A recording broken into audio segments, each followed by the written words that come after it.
The proceedings of the day will begin with recitation from the Holy Quran.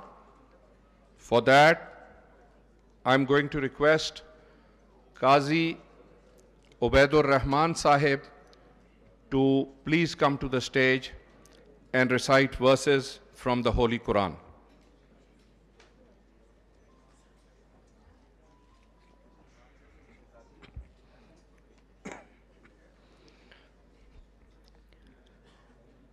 أعوذ بالله من الشيطان الرجيم.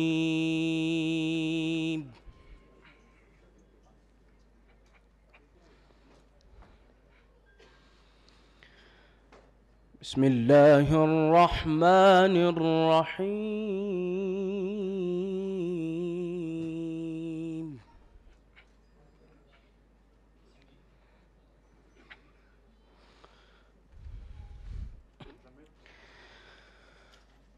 رب المشرقين ورب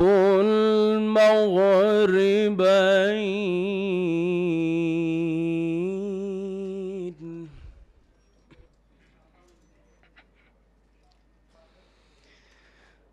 فبأي آلاء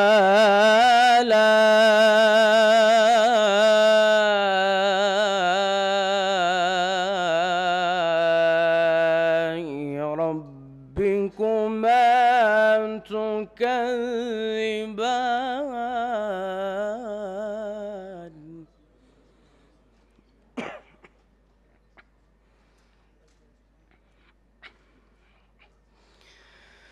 مرج البحرين يلتقيان بينهما برزخ لا يبغيان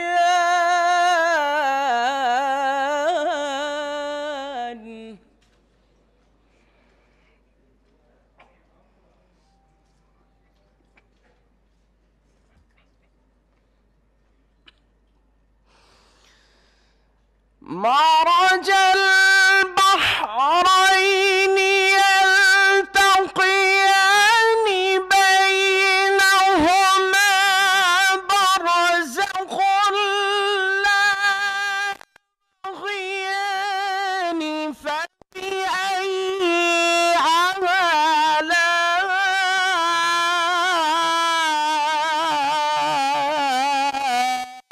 ربكما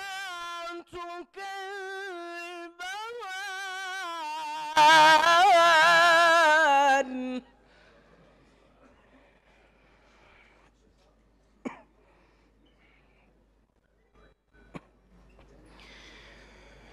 يخرج منهما اللؤلؤ والمرجان فبأي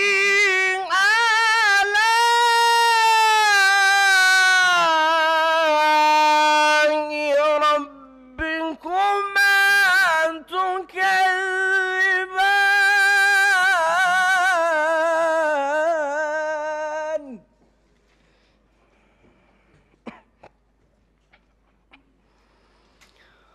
وله الجوار المنشآت في البحر كالأعلام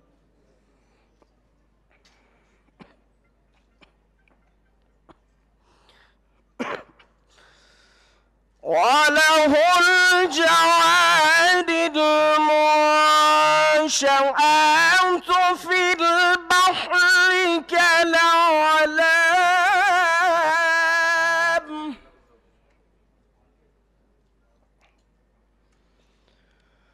فبأي آلاء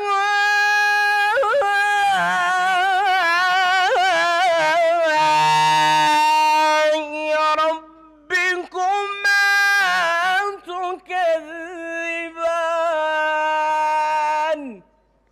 صدق الله العظيم.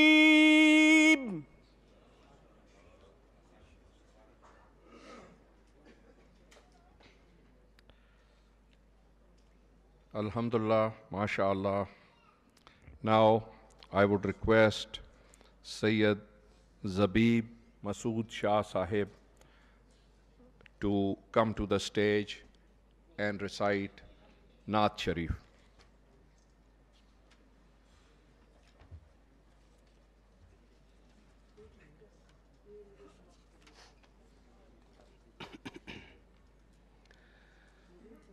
یا نبی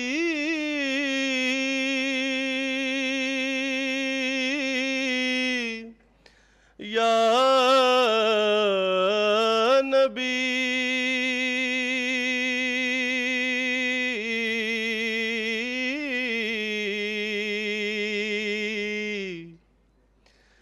دے تبسم کی خیرات ماحول کو دے تبسم کی خیرات ماحول کو ہم کو درکار ہے روشنی یا نبی ایک شیریں جھلک ایک نوری ڈلک تلخ و تاریک ہے زندگی یا نبی دے تبسم کی خیرات ماحول کو ہم کو درکار ہے روشنی یا نبی دشمن جاں ہوا میرا اپنا لہو میرے اندر عدو میرے باہر عدو دشمن جاں ہوا میرا اپنا لہو میرے باہر عدو میرے اندر عدو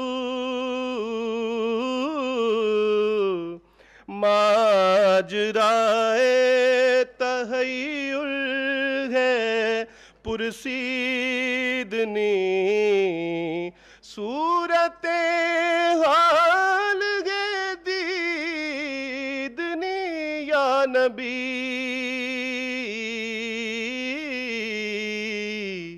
دے تبسم کی خیرات ماحول کو ہم کو درکار ہے روشنی یا نبی روح ویران ہے آنکھ حیران ہے ایک بحران تھا ایک بحران ہے روح ویران ہے آنکھ حیران ہے ایک بحران تھا ایک بحران ہے گلشنوں شہروں قریوں پہ ہے پرفشاں ایک گھمبیر افسردگی یا نبی گلشنوں شہروں قریوں پہ ہے پرفشاں ایک گھمبیر افسردگی یا نبی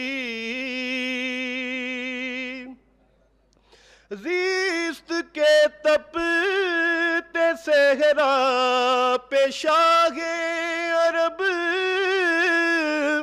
تیرے اکرام کا ابر برسے گا کب زیست کے تپتے صحرا پہ شاہ عرب تیرے اکرام کا ابر برسے گا کب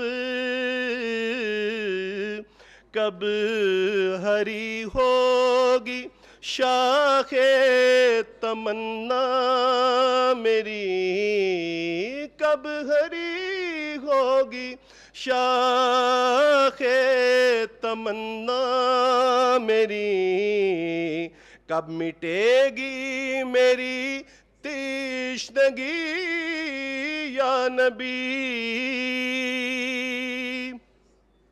سچ میرے دار میں جرم ہے عیب ہے جھوٹ فن عظیم آج لا ریب ہے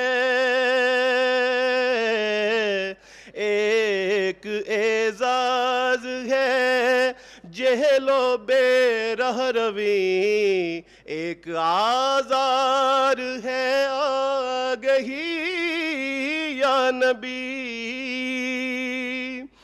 یا نبی اب تو آشوب حالات نے تیری یادوں کے چہرے بھی دھندلا دیے یا نبی اب تو آشوب حالات نے تیری یادوں کے چہرے بھی دھندلا دیے دیکھ لے تیرے تائب کی نغمہ گری بنتی جاتی ہے نوحہ گری یا نبی دیکھ لے تیرے تائب کی نغمہ گری بنتی جاتی ہے نوحہ گری یا نبی دے تبسم کی خیرات ماحول کو ہم کو درکار ہے روشنی یا نبی ایک شیریں جھلک ایک نوری ڈلک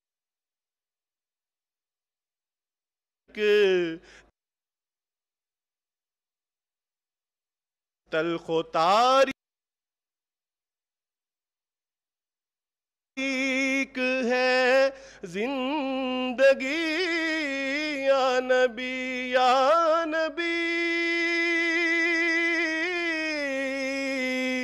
یا نبی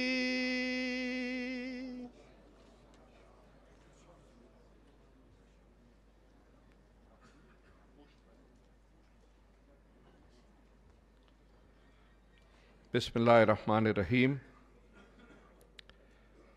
We have started today's proceedings with recitation from the Holy Quran, and after that a naat in praise of Sarwar-e-Kainat, Holy Prophet Muhammad sallallahu alaihi wasallam. Today, on behalf of Sheikhul Islam, Dr. Muhammad Tahirul Qadri, and Minhajul Quran International, which is the host of the event today, I welcome all distinguished guests, diplomats, politicians, educationists, religious scholars, academicians, educators, and members of the civil society, as well as students and ladies and gentlemen from all walks of life. Today is another milestone in the march of Minhajul Quran International for the establishment of a just and equitable society in this world where everyone is free to practice their faith and live together despite the differences of their faith, of their political affiliations, of their religions, castes, colors, and creed. Minhajul Quran has always been a unifying force around the world where we have spread the eternal message of Islam, of love, peace, and harmony. Terrorism has struck this world with a vengeance in the last 2 decades. And there is no country in the world which is free from the menace of terrorism. Religion has been misinterpreted, national interests have been misinterpreted, and the world in the last 2 decades has witnessed upheavals, the likes of which we have not seen in the last half century. Minhajul Quran has always strived to spread the true message of Islam around the world and to tackle this menace of terrorism. In 2010, Shaykh al-Islam, Professor Dr. Muhammad Tahir al-Qadri, launched the famous Fatwa on terrorism, which was widely received and acclaimed as a milestone work in tackling terrorism. We had felt at that time that governments around the world, militaries around the world would take note of the fatwa and launch a multi-pronged initiative to tackle the menace of terrorism. Because the military solution to terrorism is only part of the solution. It can only address one aspect of terrorism, and that is to quell the terrorist. However, what the militaries around the world cannot do, the counter narrative to the terrorism has to be presented to the world where there is a complete justification and an explanation of the true meaning of religion and the true meaning of religious harmony around the world. It was with this in mind that in the aftermath of the launch of the fatwa, Shaykh al-Islam, Dr. Muhammad Tahir al-Qadri, started a comprehensive work to come up with a complete and comprehensive Islamic curriculum for peace and counter-terrorism. This was in 5 comprehensive books which are addressed to specific segments of society and a series of books which was addressed to all segments of society. I'm not going to go into the details of that because we will leave those to the keynote speaker, Dr. Muhammad Tahir al-Qadri, who will explain the Islamic curriculum in detail and his vision of a world free of religious spite and a world of religious harmony, peace, and love. At the beginning of the proceedings, we are going to show you a little bit of the details of today's launch, and after that, we shall have the keynote speech. And after that, after the keynote speech has finished, we would request some speakers to come and give their viewpoints as well as their take on the curriculum that is being launched today. We hope that all segments of society, especially in Pakistan, will take note of this comprehensive curriculum, because we feel that unless we educate our youth of tomorrow and tell them the reality of the narrative of terrorism, we shall not be effectively able to tackle terrorism. To us and bearing with us. You saw a few glimpses of the journey of the untiring ambassador of international peace, love, harmony, and a great proponent of the fight against terrorism. I would now like to invite His Eminence, Shaykhul Islam, Dr. Muhammad Tahir al-Qadri, to come and deliver the keynote speech of today's event. Please welcome him.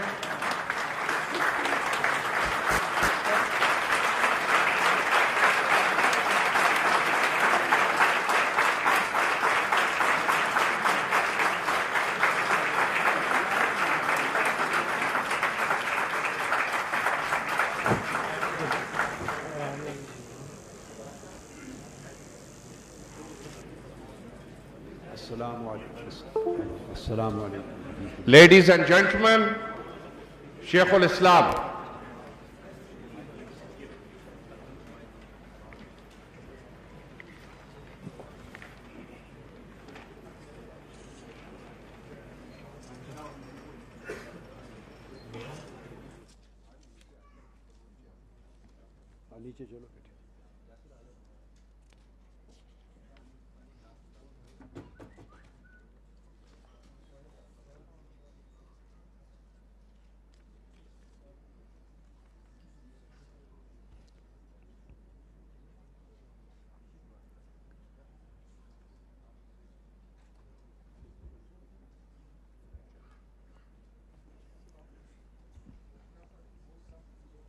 Bismillahirrahmanirrahim.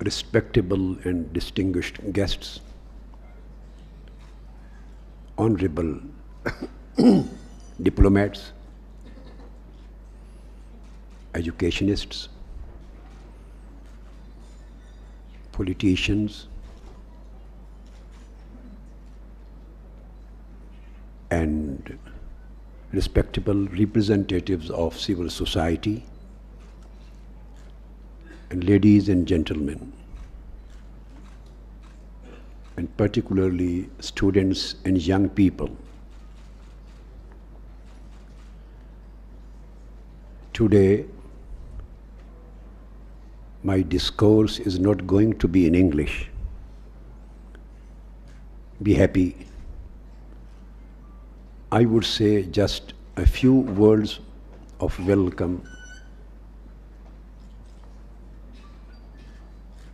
particularly for those diplomats who have joined us,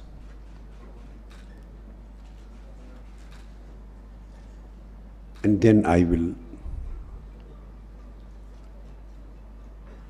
start my main subject in Urdu, since this is the Pakistani launch of Islamic curriculum on peace and counter-terrorism.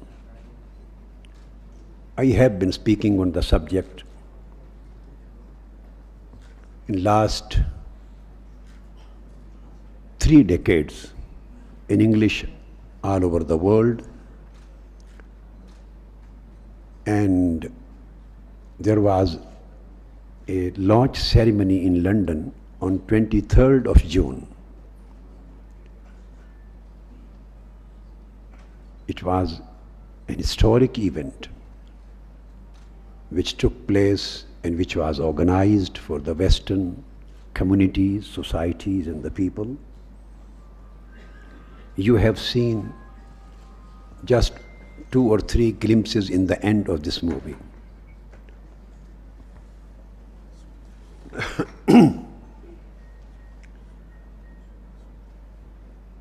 People, communities and nations thrive where there is mutual respect, human dignity, tolerance, harmony, peace, peaceful coexistence, human values, morality, integration and cohesion. Civilization is always built on these foundations. Futures become safe and better through transformation of these values. That's why coexistence, and I would say peaceful coexistence, must be made, and it should be made again and again in every generation, because the common good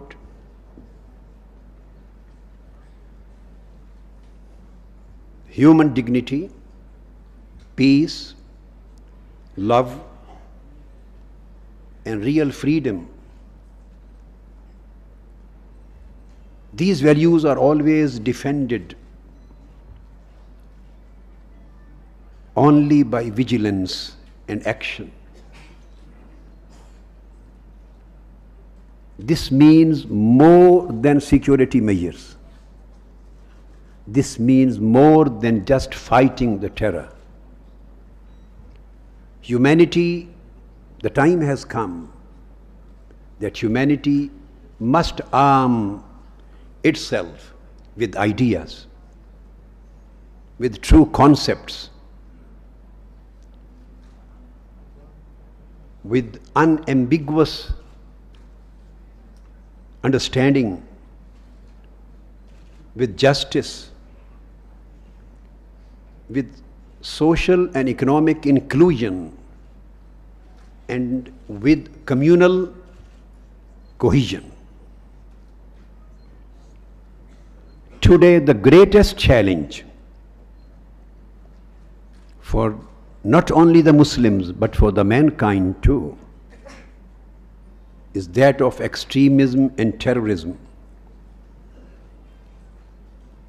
It has a very special importance not only for the Muslim world, not only for Pakistan particularly, and the Muslim world and the whole of mankind.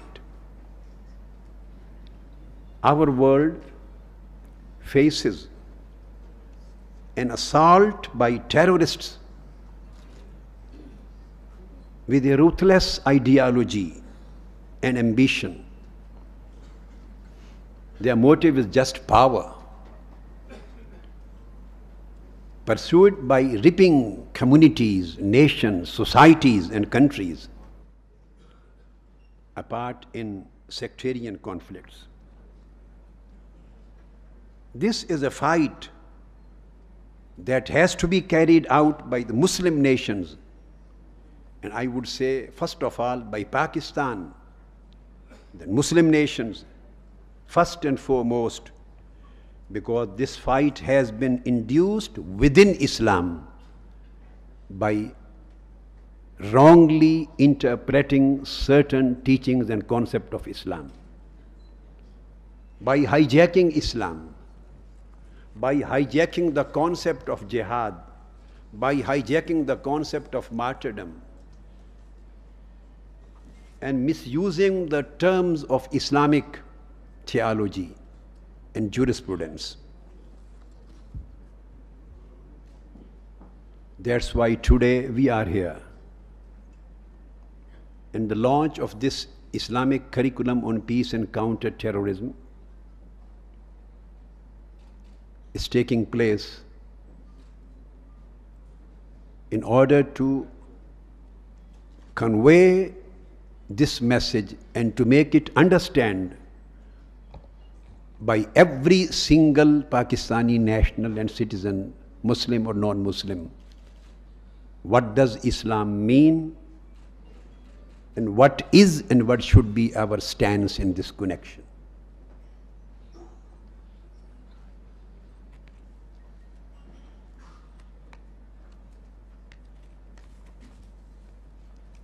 After thanking all of honorable guests and participants who are here today,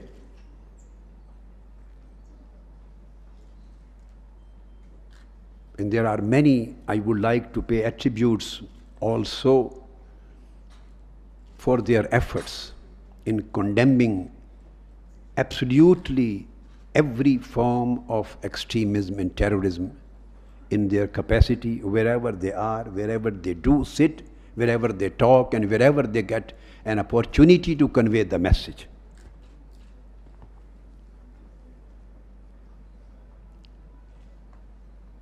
There are different aspects of this problem. I'm going to deal with only one of them.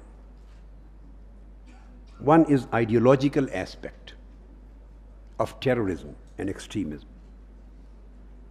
Other one is institutional aspect, where we deal with certain institutions, madrasas, schools, colleges, their syllabi, way of teaching, and an atmosphere, academic, intellectual, emotional, religious atmosphere where the students are being groomed. Third is socio-economic aspect. And I would say this is Maashi Dahshat Gardi, the economic terrorism, where in certain societies, and particularly society like Pakistan, where the people are not getting education, they have been deprived of their right to health, they have been deprived to their right of social justice, economic justice, legal justice, and the overwhelming majority of the Pakistani community are living as an ignored and neglected segment of the country. They feel as if they have no share in the ownership of the country, which takes them towards frustration. Frustration leads them towards anger. Anger leads them towards reaction. And then, putting all other aspects together, the narrow way of thinking, extremistic way of thinking, all these things radicalize them, and finally they turn into terrorists. There is another political aspect, a dimension of this problem.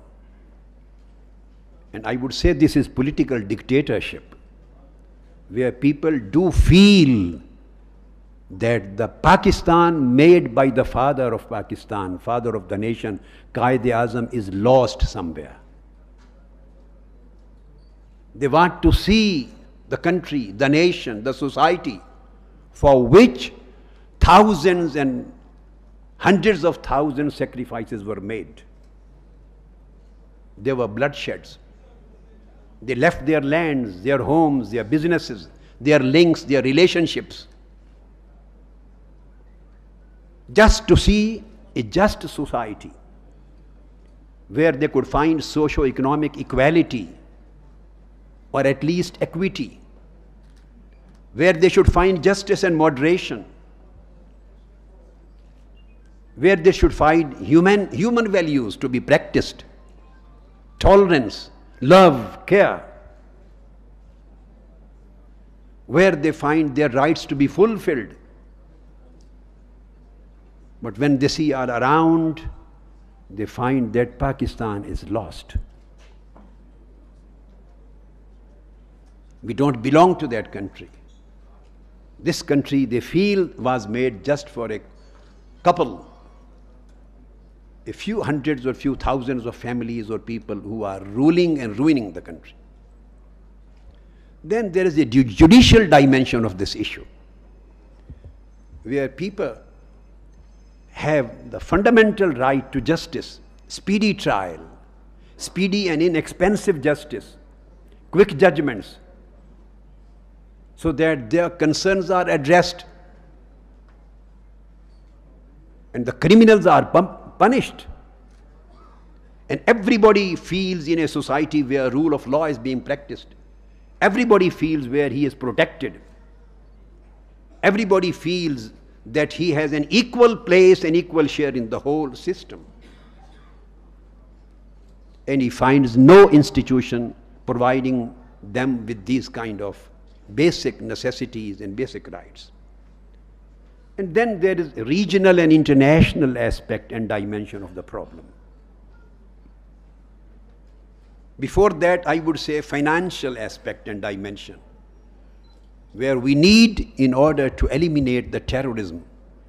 Terrorism will never go just by fighting the terrorists. As I mentioned, and you heard the sentence in my London talk, we have to address it in its source, at its source. We have to cut down its basic root. And that is the ideology which we will discuss here. But funding has never been stopped. There are societies, there are people, there are countries who, whether in the name of Sharia or in the name of Jamhuriya, they are funding just to destabilize our society and destabilize the country and the nation of Pakistan. And none of the governments up till today, when we are sitting here, has been able and is able to stop that funding. Everybody knows which are the countries which are known to be the origin of fundings and which are the countries which are known to be the channel of fundings. Funds are coming. Society is being distorted. Institutions are being crippled. Ideology is being hijacked. Public massacre, human killing is going on. And terrorism has become the rule of the time. And terrorists have complete grip over the circumstances. And the funds are being provided to them.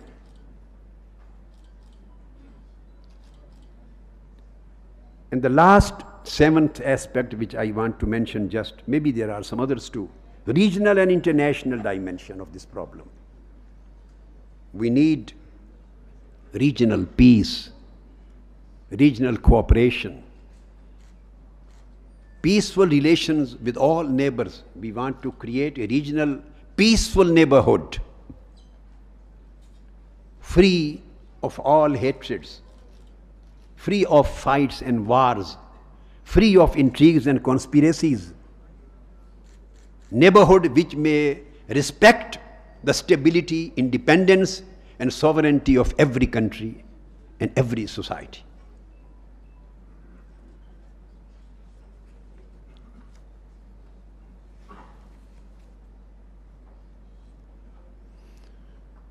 There are some key points before going to counter narrative, the syllabus, the curriculum which I have drafted. I forgot, I must come back to Urdu now. کچھ کی points ہیں جن کو ہمیں اپنانا ہوگا. سب سے پہلے ماڈریٹ ویژن کو پروموٹ کرنا ہوگا اپنی سوسائٹی میں. We need promotion of the moderate vision in our society.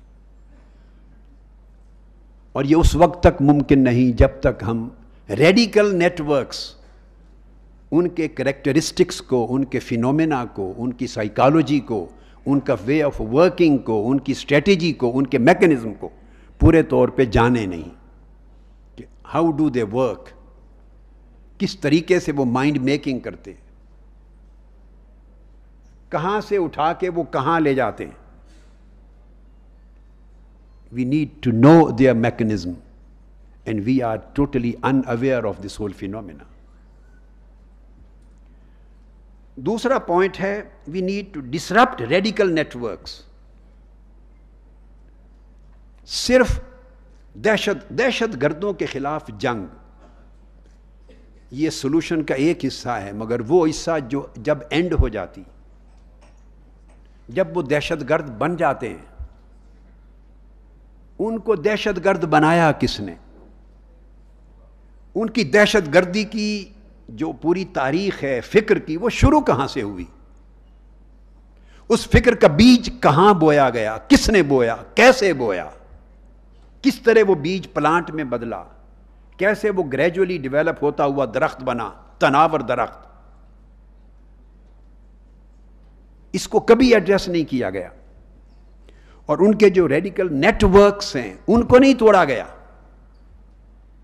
تو جب ہم صرف آخری مرحلے کی جنگ لڑیں گے، اور وہ جنگ لڑنا بھی صرف افواج پاکستان کی ذمہ داری ہوگی، یہ انہی کا درد سر ہوگا، انہی کا آئینی اور قومی فریضہ ہوگا، اور ان کے علاوہ جو نام نہاد سیاسی منتخب نمائندے جن کے پاس مینڈیٹ ہے، انہیں کنسرن ہی نہیں ہوگا دہشت گردی کے خاتمے کے ساتھ. وہ بالکل انڈیفرنٹ ہوں گے، ان کی ترجیحات اور ہوں گی. تو کس طرح ہم یہ اوورآل پوری کی پوری جنگ جیتیں گے؟ یہ تو ایک الائنس ہے سول اور ملٹری فورسز کا، کمبینیشن ہے، جوائنٹ سٹرگل ہے، اور پھر پوری قوم کا، پورے تعلیمی اداروں کا، اور دینی مدرسہ کا، اور مساجد کا، اور مذہبی اور سیاسی جماعتوں کا. اس پر آگے آؤں گا، میں ایکسپلین کروں گا. تیسرا ایسپیکٹ ہے مدرسہ ریفارمز، ماسک ریفارمز، ایجوکیشن کے اعتبار سے، نصاب کے اعتبار سے. میں چونکہ ان نصابات کو 10-12 سال پڑھ کے اس پروسیس سے نکلا ہوا ہوں، میں نے اس کو بہت سے لوگوں کی طرح ایک اینگل سے بیٹھ کے نہیں دیکھا، میں اس پروسیس میں سے نکلا ہوں. ساتھ ساتھ اسکول، کالج، یونیورسٹی کی ایجوکیشنز کے ساتھ میں اس پروسیس سے گزرا ہوں. میں آپ کو ایک بات ضمانت کے ساتھ کہتا ہوں، گارنٹی کے ساتھ، دین کے ایک طالب علم کی حیثیت سے بھی، کہ دہشت گردی کے خاتمے کے لیے جن نصابات کی، جن سبجیکٹس کے پڑھانے کی، جن ٹاپکس کی ضرورت ہے، ان میں سے ایک سبجیکٹ بھی 8 سال لگیں، 10 سال لگیں، 12 سال لگیں، مدارس میں نہیں پڑھایا جاتا. پہلے قاعدے صرف نحو کے پہلے قاعدے سے لے کر، جہاں ضرب یضرب سے شروع کرتے ہیں، سے لے کر دورہ حدیث کی تکمیل اور اسپیشلائزیشن تک 8 سے 12 سال کا پیریڈ ہے، جہاں ریلیجس امام، خطیب، اسکالر اور عالم بنتے ہیں اور مفتی بنتے ہیں. پھر وہ اپنی اسٹڈی کو جاری رکھتے ہیں. جن سبجیکٹس کو آج ہم ڈسکس کریں گے اس کریکولم میں، اس میں کوئی سبجیکٹ 12 سال میں نہیں پڑھایا جاتا.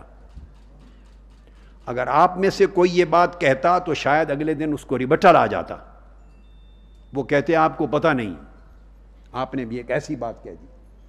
میں یہ ذمہ داری سے کہہ رہا ہوں، اس لیے مجھے اس نصاب کو ترتیب دینے کی ضرورت پیش آئی.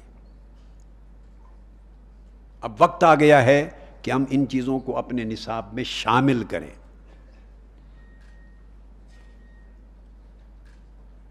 اور اکنامک اپارچونیٹیز کو ایکسپینڈ کریں. In order to fight terrorism, We need to fight corruption. Monopolies سے بھی فائٹ کرنا ہوگا, سوشو اکنامک جسٹس کو بھی فائٹ کرنا ہوگا. اس کی ہزارہ مثالیں آئے دن آپ دیکھتے ہیں. ایک مثال اس کی ہم بیٹھے ہیں.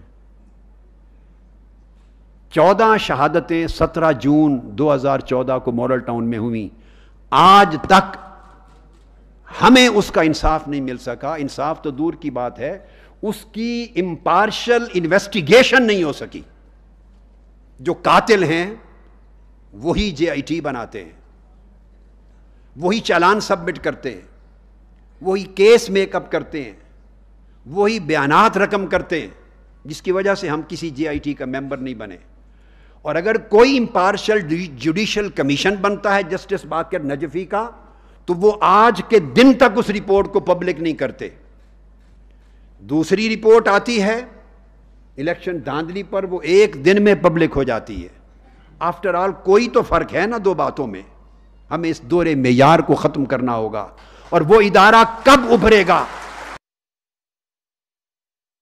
جو گرفت کرے گا ان طاقتور لوگوں پر, ان پر گرفت کرے گا جنہوں نے عوام کو, مظلوموں کو, کمزوروں کو عدل سے, انصاف سے اور انسانی حقوق سے محروم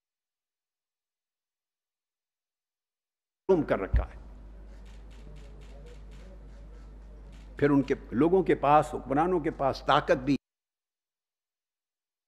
ہے, مال بھی ہے, سرمایہ بھی ہے, ریاستی ادارے بھی ہیں. وہ جو چاہیں سوسائٹی میں وسپرنگ کمپین کے طور پہ چلا دیں. اگر کوئی علیل ہو گیا, بیمار ہو گیا, علالت میں باہر گیا, تو اس کو ڈیل بنا دیں.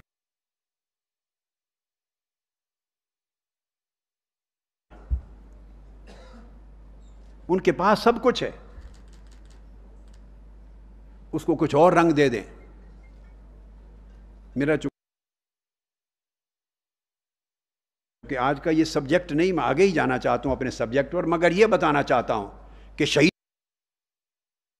کے خون سے میں برملا قسم کی ڈیل پر لعنت بھیجتے ہیں. ہمارا ضمیر, ہمارا ایمان ہے.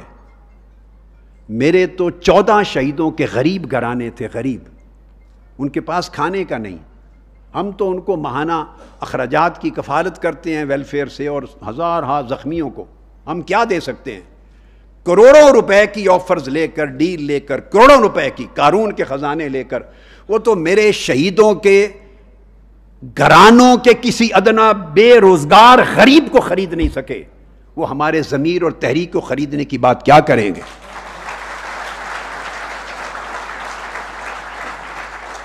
اور میں یہ بھی کہہ دینا چاہتا ہوں, جو بات کبھی, یہ جملہ میں نے نہیں بولا, آپ کیا خریدیں گے؟ وسپرنگ کمپین بزدلوں کا کام ہے. میں نے تو اول دن کہا تھا, کوئی ایسی چیز ہے تو فار ایور ہمیں ختم کر دینے کے لیے اس سے بڑا ہتھیار نہیں ہے. وہ جو ڈیل ہے اسے منظر عام پہ لے آئیں, دنیا کو بتا دیں, دکھا دیں وہ ڈیل کیا ہے. ہم بولنے کے قابل ہی نہیں رہیں گے, چہرہ دکھانے کے قابل نہیں رہیں گے. ہم نے آپ پر کون سا احسان کیا ہے جس کے حیا میں آپ وہ بے نقاب نہیں کر رہے؟ ننگا کریں, دنیا کو دکھائیں, تاکہ فار ایور ہماری زبان بند ہو جائے اور آنکھیں نیچے ہو جائیں. میں آپ کو یہ آفر کرتا ہوں, ہمیں تو آپ یا ہماری تحریک کو یا شہیدوں کی انصاف کی جنگ لڑنے کو کیا آپ خریدیں گے یا کیا ڈیل کریں گے؟ میں ایک آفر کرتا ہوں, بڑی عجیب سی ہے مگر معنی خیز ہے. بڑے بڑے لوگ دنیا میں ان کے گن مین نے مار دیے ہیں. امریکن پریزیڈنٹ کا بھی واقعہ ہوا, ان کے گن مین نے مار دیے. اندرا گاندھی کا بھی ہوا, سلمان تاثیر کا بھی, کئی لوگ ایسے واقعات ہوئے ہیں کہ ان کے اپنے پرسنل گارڈ نے مار دیا. آپ ہم سے ڈیل کرنے, خریدنے کی بات کرتے ہیں. میں آپ کو آفر کرتا ہوں, میرے گن مین کی بندوق اور میرے درمیان کوئی دوسرا آدمی حائل نہیں ہوتا. 24 گھنٹے میرے ساتھ ہوتے ہیں. آپ کروڑوں روپے دے کے, جس نے 20-25 سال میرے ساتھ گزارے ہیں, ایک گن مین کو خرید لیں اور وہ مجھے شوٹ کر دے, ہم سمجھیں گے کہ ہم ڈیل کرنے والے.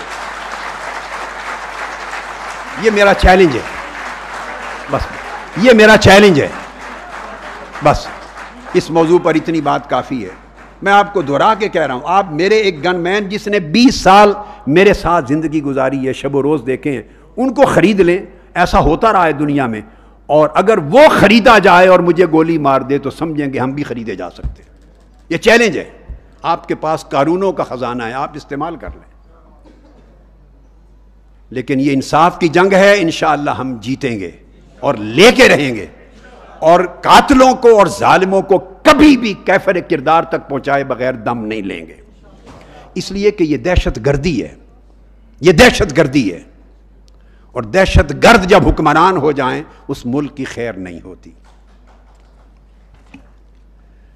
اس کے بعد ایک پوائنٹ آگے جو میں بات کو آگے بڑھاتے ہوئے, اور وہ یہ کہ جو میں نے جیسے پہلے کہا, ایکسٹریمسٹ اور ٹیرورسٹ, ان کے ریسورسز کو, وسائل کو ڈینائی کرنا چاہیے, روکنا چاہیے.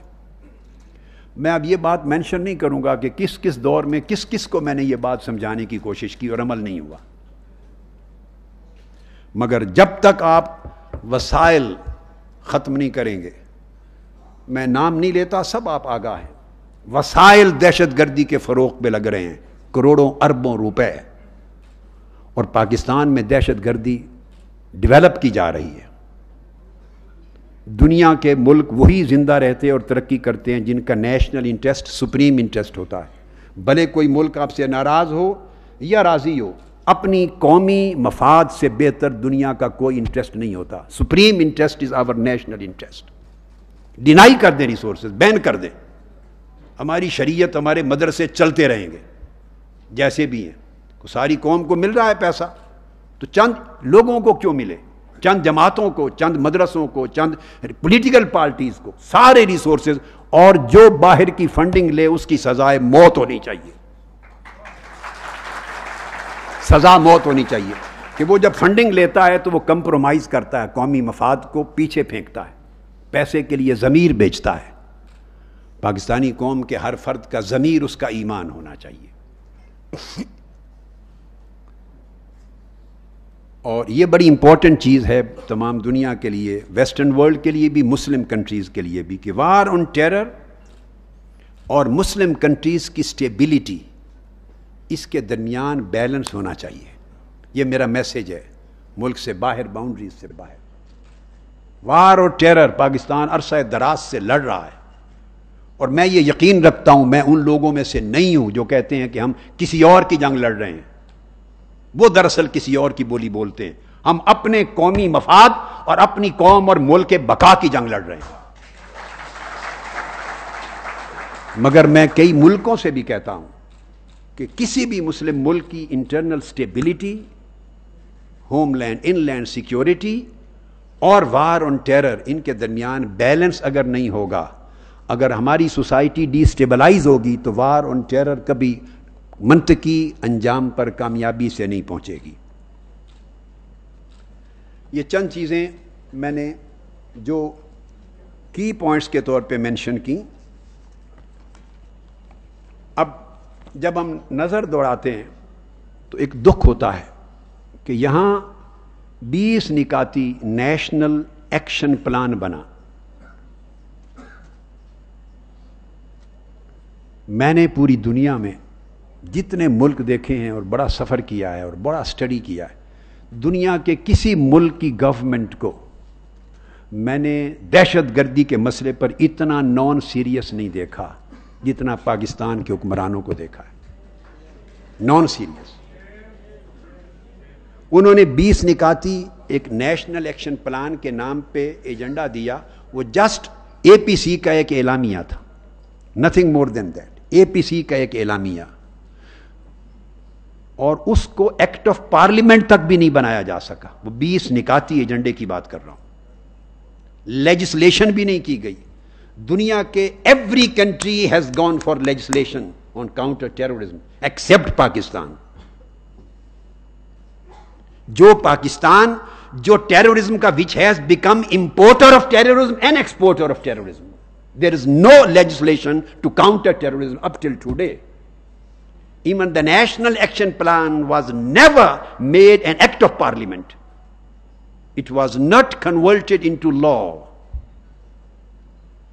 وہ APC کا it was just a declaration and nothing else which has no legal and constitutional significance.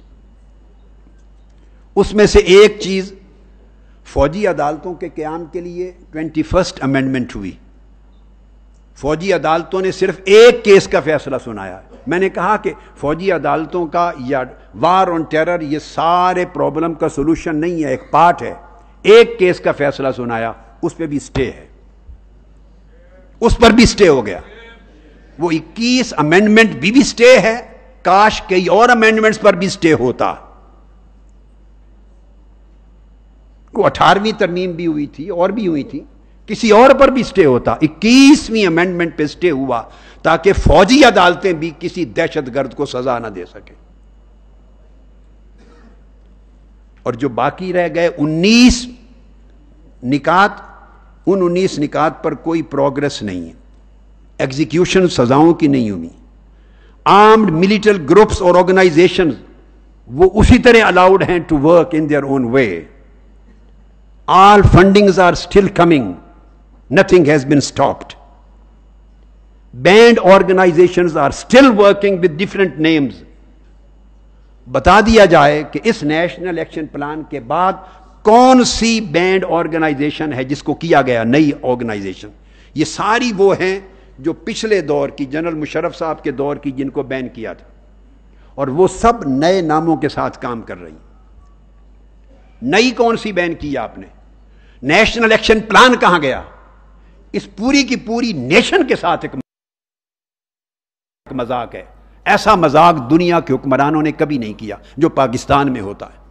اور اتنا گھناؤنا مذاق جو پاکستان کی سٹیبلٹی کے ساتھ، اس کی ایگزسٹنس کے ساتھ، اس کی انٹیگریٹی کے ساتھ، اس کی سولیڈیرٹی کے ساتھ ایک کھیل ہے. تمام مدارس رجسٹر ہوں گے اور ریگولیٹ کیے جائیں گے. وہ کہاں گیا؟ کمپرومائز ہو جاتا ہے چونکہ ووٹ لینے ہیں. گورنمنٹس جب کام کرتی ہیں، باہر کی گورنمنٹس اگینسٹ ٹیررزم، وہ تمام پولیٹیکل مصلحتوں سے بالا ہو کر کام کرتی ہیں. یہاں اگر 4 ووٹ بھی آپ کو پارلیمنٹ میں چاہیے تو پورا ملک گروی رکھ دیا جاتا ہے. یہ ہے اس ملک کا حال. کوئی نہیں کر سکا.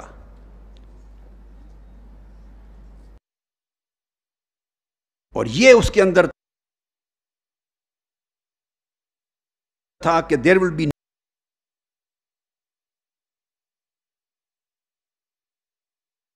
نو space left for terrorism in any part of the country. In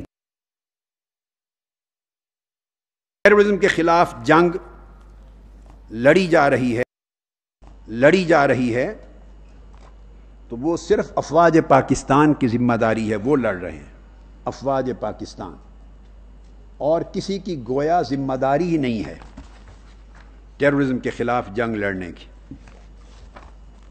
افسوسناک بات ہے جب تک پوری قوم اور ٹیررزم کے خلاف ضرب عزم کرنے والوں کو وہ عظمت اور کروڑہا بار مبارکباد کے مستحق ہیں. کروڑہا بار کہ تنہا اس ملک کو دہشت گردی سے پاک کرنے کے لیے جنگ لڑ رہے ہیں، اپنی جانیں قربان کر رہے ہیں. مگر میں انتظار کروں گا کہ کبھی وہ سیاسی اور معاشی دہشت گردوں کے خاتمے کی طرف بھی آئیں گے. ادھر بھی ضرب عزم چاہیے، ایک ضرب عزم اور بھی چاہیے، جو ضرب عزم اس ملک کو معاشی انصاف دے سکے، اس ملک کو سیاسی انصاف دے سکے، اس ملک کے غریب عوام کو بنیادی حقوق دے سکے، اس ملک کو عوام کو قائد اعظم کا پاکستان دے سکے. اور مجھے خیال آتا ہے کاش ووٹ سے ہوتا، کہ کہیں ایسا نہ ہو کہ اس کے لیے بھی ضرب عزم چاہیے. اور کراچی پر جو ایکشن ہو رہا ہے ضرب عزم کا حصہ، اس پر میں پھر مبارکباد دیتا ہوں. مگر میں ان فورسز کو کہتا ہوں کہ 14 لاشیں آپ کے آپریشن کی لاہور میں بھی منتظر ہیں، 14 لاشیں ادھر بھی منتظر ہیں.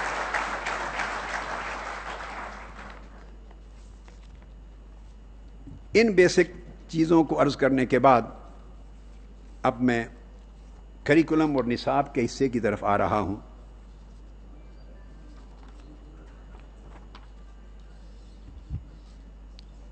بڑی بنیادی چیز ہے. باہر کے ملک بھی اسی مغالطے میں ہیں, میں نام نہیں لیتا, ویسٹرن کنٹریز, وہ آج کے دن تک اب وہ روٹ کاز کی طرف پہنچنے لگے ہیں. اب وہ سورس کو ٹیکل, ڈی ریڈیکلائزیشن, ٹیررزم کو ایٹ سورس لیول ٹیکل کرنے کی سوچنے لگے ہیں اب جا کر.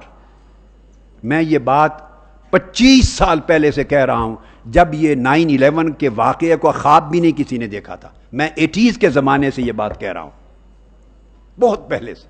آپ نے اس کی کچھ جھلکیاں دیکھی ہیں.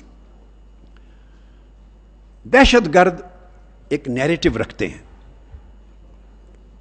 انہوں نے ہائی جیک کیا اسلام کو. وہ ایک کانسیپٹ دیتے ہیں,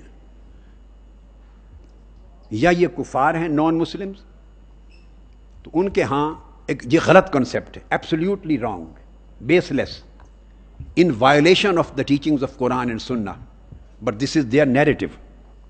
وہ کہتے ہیں ان کو قتل کرنا, مارنا واجب ہے, یہ جہاد ہے. اور جو حکومتیں چونکہ کرپٹ ہیں حکومتیں, عدل اور انصاف نہیں دے رہی, جسٹس نہیں دے رہی, لہذا ان کے ہوتے ہوئے یہ قتل و غارت گری بھی جائز ہے. اور جب وہ برین واش کرتے ہیں لوگوں کو, تو اس میں جہاد کا کنسیپٹ مس انٹرپریٹ کرتے ہیں. اس میں محارب اور غیر محارب, کن کو جہاد میں بھی, جنگ میں کن کے ساتھ لڑائی جائز ہے, کن کے ساتھ نہیں, اس کو بھی کمبیٹنٹس اور نان کمبیٹنٹس کے فرق کو نظر انداز کرتے ہیں. دار الاسلام اور دار الحرب, یہ دار الکفر اور دار الحرب ڈکلیئر کر دیتے ہیں کہ یہ دار الحرب ہے. اس کنسیپٹ کو, یہ بالکل جہالت کی چیزیں ہیں, بالکل. وہ واریئرز ہیں, ان کے پاس اسلام کی کوئی دانش نہیں ہے. مگر میں نے جب 2010 میں فتویٰ لکھا تو میرا خیال تھا کہ ورلڈ وائڈ نیشنز ہیں, گورنمنٹس ہیں, یونیورسٹیز ہیں, ادارے ہیں, اسکالرز ہیں, کوئی اب اس کے اوپر نصاب ترتیب دیں گے, ایک سلیبس بنے گا, کوئی سائنس بنے گی, counter terrorism would become a science and subject, کتابیں آئیں گی. 5 سال میں نے انتظار نہیں کیا, اسی دن سے میں نے اس کام کو شروع کر دیا تھا.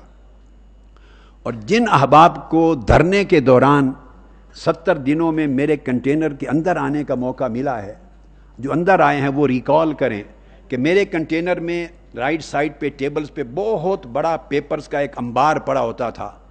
اللہ گواہ ہے کہ میں نے دھرنے کے ایام میں بھی کاؤنٹر ٹیررزم پر اپنا تصنیف و تعریف کا کام نہیں چھوڑا تھا. میں نے اس کام کو رات دن 5 سال جاری رکھا, اور الحمدللہ میں چاہتا تھا کاؤنٹر نیریٹو دوں پوری دنیا کو. اس میں ایک کاؤنٹر نیریٹو تو ان دا فارم آف فتویٰ تو آ گیا تھا, فتویٰ کی شکل میں. یہ اس کا اردو ورژن بھی ہے, عربی بھی ہے, نارویجن بھی ہے, ڈینش بھی ہے, اس کا فرینچ ورژن بھی ہے, ہندی ورژن بھی ہے, دنیا کے بے شمار یورپین اور لینگویجز میں چھپے ہوئے ہیں. یہ ایک تو آ گیا تھا, لیکن میری آرزو تھی کہ میں فل فلیج کاؤنٹر نیریٹو دوں ہر ایک سبجیکٹ کو ایڈریس کرتے ہوئے, تاکہ ہمارے بچے خواہ غربت ایکسپلائٹ ہوتی ہے, بے روزگاری ایکسپلائٹ ہوتی ہے, دین ایکسپلائٹ ہوتا ہے, پھر ان کو جذبہ شہادت ایکسپلائٹ ہوتا ہے, غلط کنسیپٹ میں جہاد کا کنسیپٹ ایکسپلائٹ ہوتا ہے, جو کچھ ہوتا ہے وہ دہشت گرد اور بہت بڑے کرمنل اور مجرم بنتے ہیں اور قتل و غارت کرتے ہیں. مجھے علم ہے جس پوائنٹ پر وہ اٹیک کیے جاتے ہیں ان کا کاؤنٹر نیریٹو ہونا چاہیے تھا. میں آپ کو مبارکباد دوں گا ایک پاکستانی بھائی ہونے کے ناطے, پاکستانی قوم کو, کہ 5 سال میں اس سبجیکٹ پر کاؤنٹر نیریٹو میں میں نے 25 کتابیں مکمل کی جو چھپ چکی ہیں. 25 کتابیں, جن میں سے 12 کتابیں انگلش میں پوری ورلڈ کے لیے, 12 کتابیں اردو اور ان کے ساتھ عربک میں. یہ میں صرف آپ کو دکھا رہا ہوں. یہ جو سلیبس جن کا ذکر کیا, بسم اللہ, اس کاؤنٹر نیریٹو کے حوالے سے میں صرف اتنا کرا دوں. یہ 5 کتابیں ہیں صرف کریکولم کی جو اردو میں تیار کی ہیں. 5 بکس ڈیفرنٹ, یہ ریپیٹیشن نہیں ہے, ایوری بک از ڈیفرنٹ. کوئی ہے for students and young people, دوسری ہے for teachers, lawyers and intelligentsia, تیسری ہے فار سیکیورٹی انسٹیٹیوشنز اور کاؤنٹر ٹیررزم کی جنگ میں لڑنے والے جوانوں کے لیے, ایک ہے ائمہ خطبہ اور علماء کے لیے تاکہ وہ اسٹڈی کریں، ایک سول سوسائٹی کے طبقات کے لیے 5 کتابیں تمام سوسائٹی کے طبقات کو ایڈریس کر کے ان کے انٹلیکچول نیڈ کے مطابق الگ پورا نصاب بنایا، 5 بکس۔ اسی طرح یہ زیادہ والیوم کی 3 کتابیں پورے ویسٹرن ورلڈ کے لیے جہاں سے لوگ جاتے ہیں، انگلش میں یہ کاؤنٹر ٹیررزم کاؤنٹر نیریٹو بنایا اور یہ سلیبس ہے۔ یہ ہے for young people and students 250 pages کی۔ یہ کریکولم ہے کلیرکس، امام اینڈ ٹیچرز کے لیے۔ یہ ہے further essential readings about 300 pages.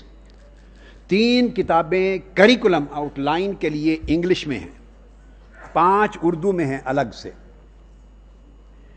اسی طرح عربی میں بنائی ہیں چونکہ عرب دنیا میں بھی ان کو جائے۔ یہ 2 والیومز الگ الگ ہیں، اساتذہ، طلبہ، علماء کے لیے اور عام سوسائٹیز کے لیے۔ عربک میں بھی کریکولم کے 2 پورے آؤٹ لائن بنائے۔ تو یہ 10 کتابیں تو آلموسٹ صرف کریکولم آؤٹ لائن کی ہیں، 10 بکس۔ ان کے علاوہ 20 کتابیں ہیں 20 ادر دین دیز کریکولم جو ٹیکسٹ بکس کے طور پہ پڑھانے کے لیے، جب ان کو پڑھائیں گے تو ان کو پڑھانے کے لیے ساتھ میٹیریل چاہیے، سبجیکٹ ایک ایک چیز کی ایلیبوریشن چاہیے، اس پر یہ ساری کتابیں ہیں۔ اردو کی الگ ہیں، یہ ساری اردو کی بکس پڑھی ہیں اس طرف ساری۔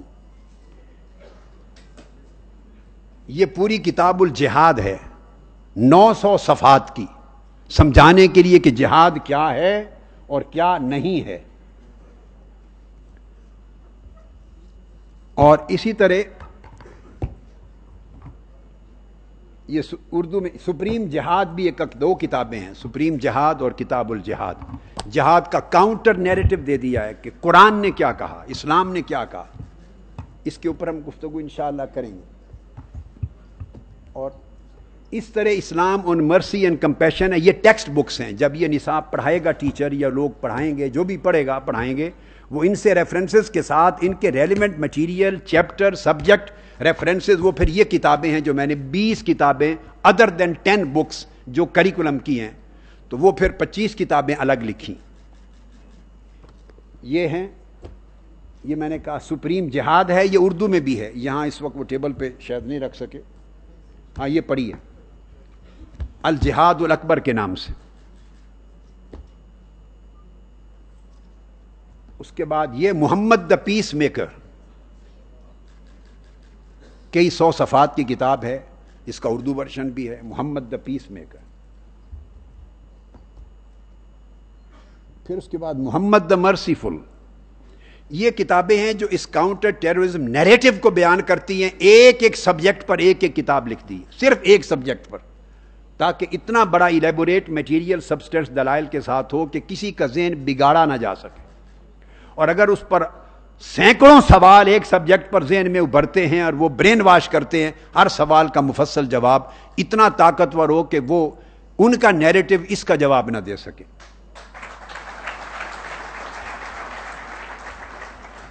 ہمارے سبجیکٹ میں یہ چیزیں پھر اس طرح یہ نہیں پڑھائے جاتے ہمارے کورسز میں، مساجد میں، مدارس میں۔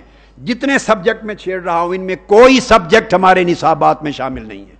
اپنے سکولز کو تو آپ جانتے ہیں، یونیورسٹیز، کالجز کو تو جانتے ہیں، وہاں اسلامک سٹڈیز بھی پڑھایا جاتا ہے سارا، مگر ان سبجیکٹس پر کچھ نہیں پڑھایا جا رہا کہ اویئرنیس آئے۔ یہ پوری کتاب انسانیت بطور سبجیکٹ نہیں پڑھائی جاتی کہیں، کہ انسان کو قتل کرنے کا نقصان کیا ہے، انسان کی اخلاقی حیثیت کیا ہے، مسلم نان مسلم کے ریلیشن کیا۔ یہ پوری کتاب ہے 400 450 یا 500 صفحات کی، اسلام آن سرونگ ہیومینٹی۔ اب اس میں انسانیت پڑھائی گئی، اور کوئی چیز میں نے تخلیق نہیں کی، یہ سب قرآن اور سنت رسول صلی اللہ علیہ وسلم، احادیث نبوی کے دلائل ہیں۔ پھر اسلام آن لو اینڈ نان وائلنس، محبت اور عدم تشدد پر اسلام کیا کہتا ہے۔ عدم جب کانسیپٹ جب تک نہیں دیں گے تو جو شخص جھوٹے ریفرنسز دے کر سیاق و سباق سے ہٹا کر قرآن کی آیتیں پڑھ دے گا، حدیث پڑھ دے گا، عربی آتی نہیں ہے بچوں کو، جو پڑھے گا کچھ اور معنی کچھ اور نکالے گا، وہ برین واش ہو جائے گا۔ 5 سال میں پوری ورلڈ میں کسی نے کاؤنٹر نیریٹو نہیں دیا. فتوا بھی دیا ہم نے, اور 5 سال کے بعد 25 کتابوں کا کاؤنٹر نیریٹو بھی ہسٹری میں پہلی بار ہم نے دیا. یہ مبارک تحریک منہاج القرآن کو تو ہے, مگر پاکستانی قوم کو ہے کہ یہاں سے کاؤنٹر نیریٹو آیا, یہ نان وائلنس اور لو پر. پھر اس کے بعد نان مسلم ہیں قتل کر دو, کافر ہیں قتل کر دو. کس نے کہا ہے؟ پورا قرآن اس کی اجازت نہیں دیتا. Just to kill the non Muslim. It is never ever mention in any verse of holy Quran اور حدیث.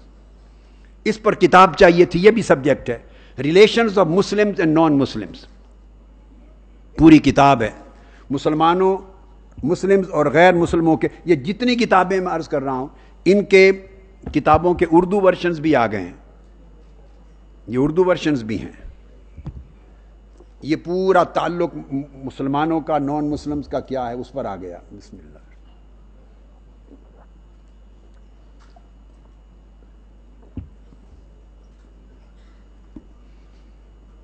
یہ خدمت انسانیت کا دین ہے اسلام, اس کے اوپر پوری کتاب ہے اردو اور عربی میں, قرآن اور حدیث میں. جیسا میں نے عرض کیا یہ جہاد پر ہے.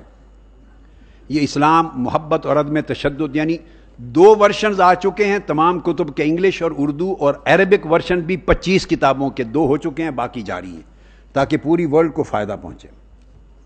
اب یہ کاؤنٹر نیریٹو تھا جس کی ضرورت تھی. سب سے پہلی میں 2-3 چیزیں اس نصاب کے حصے سے لوں گا, اس میں آپ کو پورا کنسیپٹ کلیئر ہو جائے گا. سب سے پہلا کنسیپٹ جہاد کا, جس کو ہائی جیک کیا گیا, اور لوگوں کو, نوجوانوں کو یہ کہہ کر کہ یہ جہاد ہے, تمہیں 70 حوریں ملیں گی. حوریں تو کیا ملنی ہے, حوریں بھی نہیں ملیں گے, جہنم ملے گی, ذلت ناک آخرت ہوگی, جہنم کا بدترین حصہ. اس کے لیے جو بڑی اہم چیز وہ یہ کہ قرآن مجید نے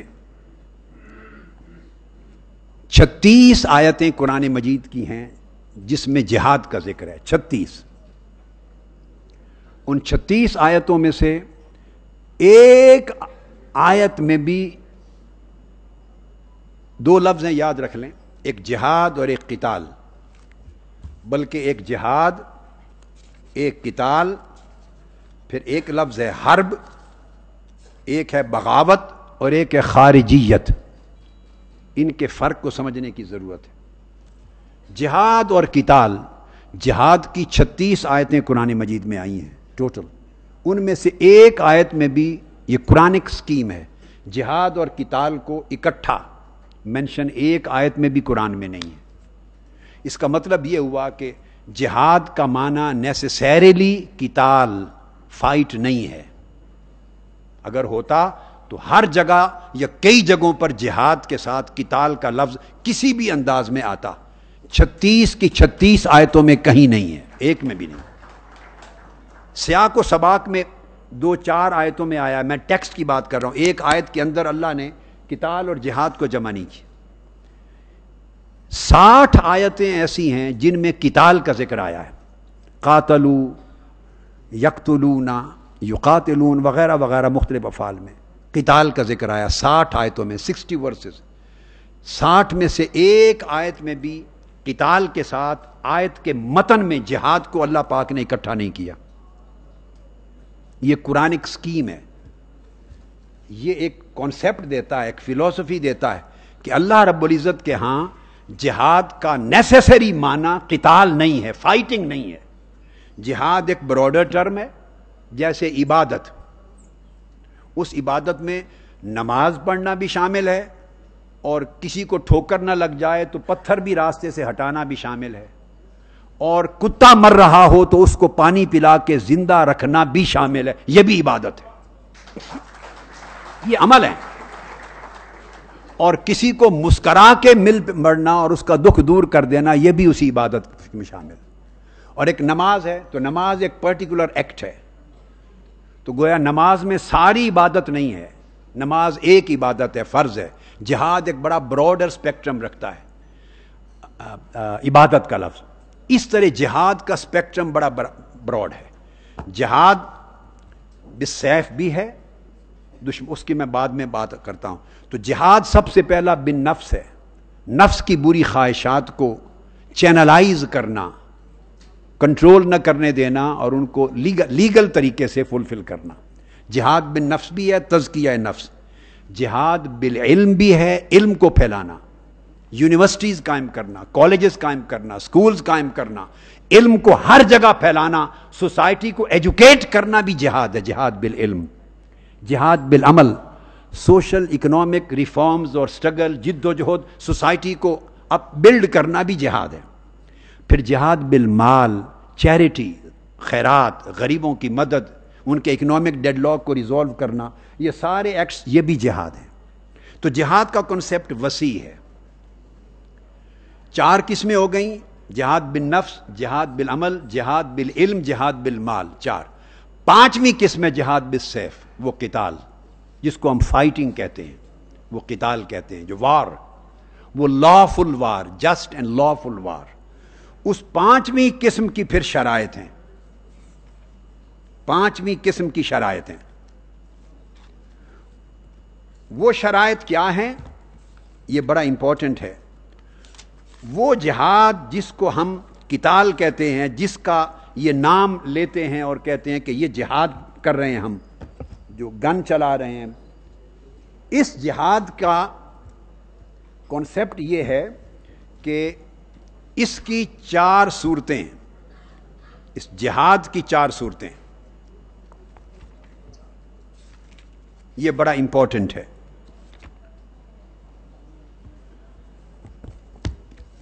قتال جس کو کہہ رہے ہیں ہم، قتال، اس کی جو صورتیں ہیں جو بیان کی گئی ہیں، وہ اللہ رب العزت نے ان کی صورتیں بنائیں. پورے قرآن کو الحمد سے والناس تک پڑھ لیں اور حضور اسلام کی 23 برس کی پوری سیرت طیبہ کو پڑھ لیں. میں اتھارٹی کے ساتھ یہ بات کر رہا ہوں. I am responsible for that. Quran اور حدیث، سنہ اور سیرہ، 4 شکلیں ہیں کل اس جہاد بالقتال کی، جہاد بالسیف کی، جو قرآن بیان کرتا ہے. اگر کسی کا دین و مذہب قرآن اور سنت رسول سے نکلا ہے تو اس کو ان کا پابند ہونا ہے. اگر اس کا مذہب اور آئیڈیالوجی قرآن اور سنت رسول سے خارج ہے، پھر وہ ذمہ دار ہے، وہ پھر خود کو مسلمان نہ کہے اور اس کو جہاد نہ کہے، اسلامک آئیڈیالوجی نہ کہے. پہلی جنگ ہے ڈیفینسو وار. دشمن آپ پر حملہ کر دے، آپ کو رائٹ آف ڈیفینس ہے. اس کو UN بھی مانتا ہے، انٹرنیشنل لا مانتا ہے. غزوہ احد ڈیفینسو وار تھی. آپ کے اوپر حملہ کرنے کے لیے افواج پہنچی تو شہر مدینہ کے بارڈر پہ ڈیفینسو وار لڑی. دوسری قسم ہے، وہ بھی ڈیفینسو وار کی ہے مگر پریمپٹیو ڈیفینس کی وار ہے. پریمپٹیو ڈیفینس کی وار. غزوہ بدر، غزوہ خیبر، غزوہ حنین اور غزوہ تبوک، یہ 4 جنگیں اس کیٹیگری میں آتی. وہ کیا ہیں کہ دشمن آپ پر حملے کی تیاری مکمل کر چکا ہے. دشمن اٹیک کرنے والا، فوجیں جمع ہو چکی ہیں، آپ کو کنفرم ہو گیا، کوئی شک اور شبہ ہی نہیں رہا. enemy is about to attack you، وہ کرنے والا ہے. تو آپ سوچتے ہیں کہ اپنے ملک کی بارڈرز کے اندر رہ کر ڈیفینس کریں، وہ پہلے ہو گیا، یا باہر نکل کر دشمن کی لینڈ کے قریب جا کے ڈیفینس کریں، اپنا پریمپٹ کریں تاکہ اسے حملہ کرنے کا موقع نہ ملے. یہ ڈیفینس کی ایک وار ہے جو پریمپٹیو ڈیفینس ہے. یہ 4 جنگیں بدر، خیبر، حنین اور تبوک اس کیٹیگری میں ہوئی. اس کی پوری تیاری کے بعد آپ نے اس کو روکا. تیسری قسم ہے ریپلشن آف اگریشن، جہاد کی ریپلشن آف اگریشن. وائلنس ہو رہا ہے وہاں کے کمزور شہریوں پر، مسلمانوں پر، وہ قریب ہیں آپ کے ساتھ، حدیں ان کی ملتی ہیں، آپ کے اوپر لائبلٹی ہے، ظلم ہو رہا ہے، ہیومن رائٹس ابیوز ہو رہے ہیں، دہشت گردی ہو رہی ہے، قتل و غارت گری ہو رہی ہے، ان کو کوئی حفاظت دینے والا نہیں، وہ چیخ رہے ہیں، پکار رہے ہیں. اس کو انٹرنیشنل لا ویلڈ قرار دیتا ہے. اور یہ جنگیں کئی اسی نام پر ہوئیں. ڈیپینڈ کرتا ہے کہ آپ یوز کرتے ہیں صحیح یا مس یوز. تو یہ جو ریپلشن آف ایگریشن میں ہے، یہ جنگیں ہیں. اور یہ جنگیں آقا علیہ السلام نے کئی مرتبہ ان جنگوں میں انوالو ہوئے اور اکثر جنگ کی نوبت نہیں آئی، پیس ٹریٹی ہو گئے. تو اس میں دمرا کے لوگوں کے ساتھ یہ جنگ ہوئی، پیس ٹریٹی ہو گیا. بنو زرع کے ساتھ یہ میٹر آیا، بنو نجران کے ساتھ آیا، بنو تیمہ کے ساتھ آیا، بنو جنبا کے ساتھ آیا، بنو حینا کے ساتھ آیا، بنو مکنا کے ساتھ، بنو ایلا کے ساتھ، بنو جربا کے ساتھ، بنو ازرو کے ساتھ، بنو تہامہ کے ساتھ، بنو غفار کے ساتھ، بنو خشخاش کے ساتھ. یہ میں نے اس لیے نام گنے کہ یہ پاکستان میں کسی کو بتایا ہی نہیں جاتا، پتہ ہی نہیں ہے ان چیزوں کا، نہ پڑھایا جاتا ہے. یہ وہ جنگیں ہیں جہاں انوالو ہونا پڑا مگر موسٹلی جنگ نہیں ہوئی. پیس ٹریٹی کو پریفر کیا آقا علیہ السلام نے، پیس ڈائنامکس کو، اور ان کو ظلم سے کمزور طبقات کو محفوظ کر لیا، ظلم سے ایگریمنٹ اور ٹریٹی کے ذریعے. اور چوتھی قسم ہے breach of treaty of peace. آپ ایٹوار تھے، دو ریاستیں آپس میں حالت جنگ میں تھیں، تو پیس پیکٹ ہو گیا، ٹریٹی آف پیس ہو گیا لائک حدیبیہ. تو 10 ایئرز کا پیکٹ تھا، نو وار پیکٹ فار 10 ایئرز حدیبیہ کا. مکہ کی ریاست نے خود اس ٹریٹی آف پیس کو توڑا. جب توڑ دیا تو ریسٹور ہو گئی آپ کی اوریجنل سٹیٹ آف وار.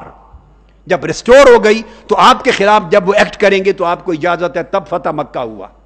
اگر وہ نہ توڑتے مکہ والے تو حضور علیہ الصلوۃ والسلام نے 10 ایئرز کا ٹریٹی آف پیس کر لیا تھا، سائن کر دیے تھے. یہ چوتھی صورت ہے. اب میں پوچھتا ہوں دہشت گردوں سے اور دہشت گردوں کے ہمدردوں سے اور دہشت گردی کی حوصلہ افزائی کرنے والوں سے اور ہر روز ٹی وی چینل پہ بیٹھ کر کہنے والوں سے کہ دہشت گردی کی جنگ کسی اور کی جنگ ہے، اور ان کے سمپتھائزر سے اور ان کو آئیڈیالوجی سپورٹ کرنے والوں سے پوچھتا ہوں، مجھے بتائیں یہ کل قرآن اور سیرت نبوی کا خلاصہ ہے. دہشت گرد کون سا جہاد کر رہے ہیں، کس کیٹیگری میں آتا ہے؟ جواب دیں، کس کیٹیگری میں آتا ہے؟ یہ جہاد کی کون سی قسم ہے؟ اس کا سنت رسول کی کس اینگل کے ساتھ تعلق ہے؟ اس کا سیرت رسول کے 23 برس میں کس کیٹیگری کے ساتھ تعلق ہے؟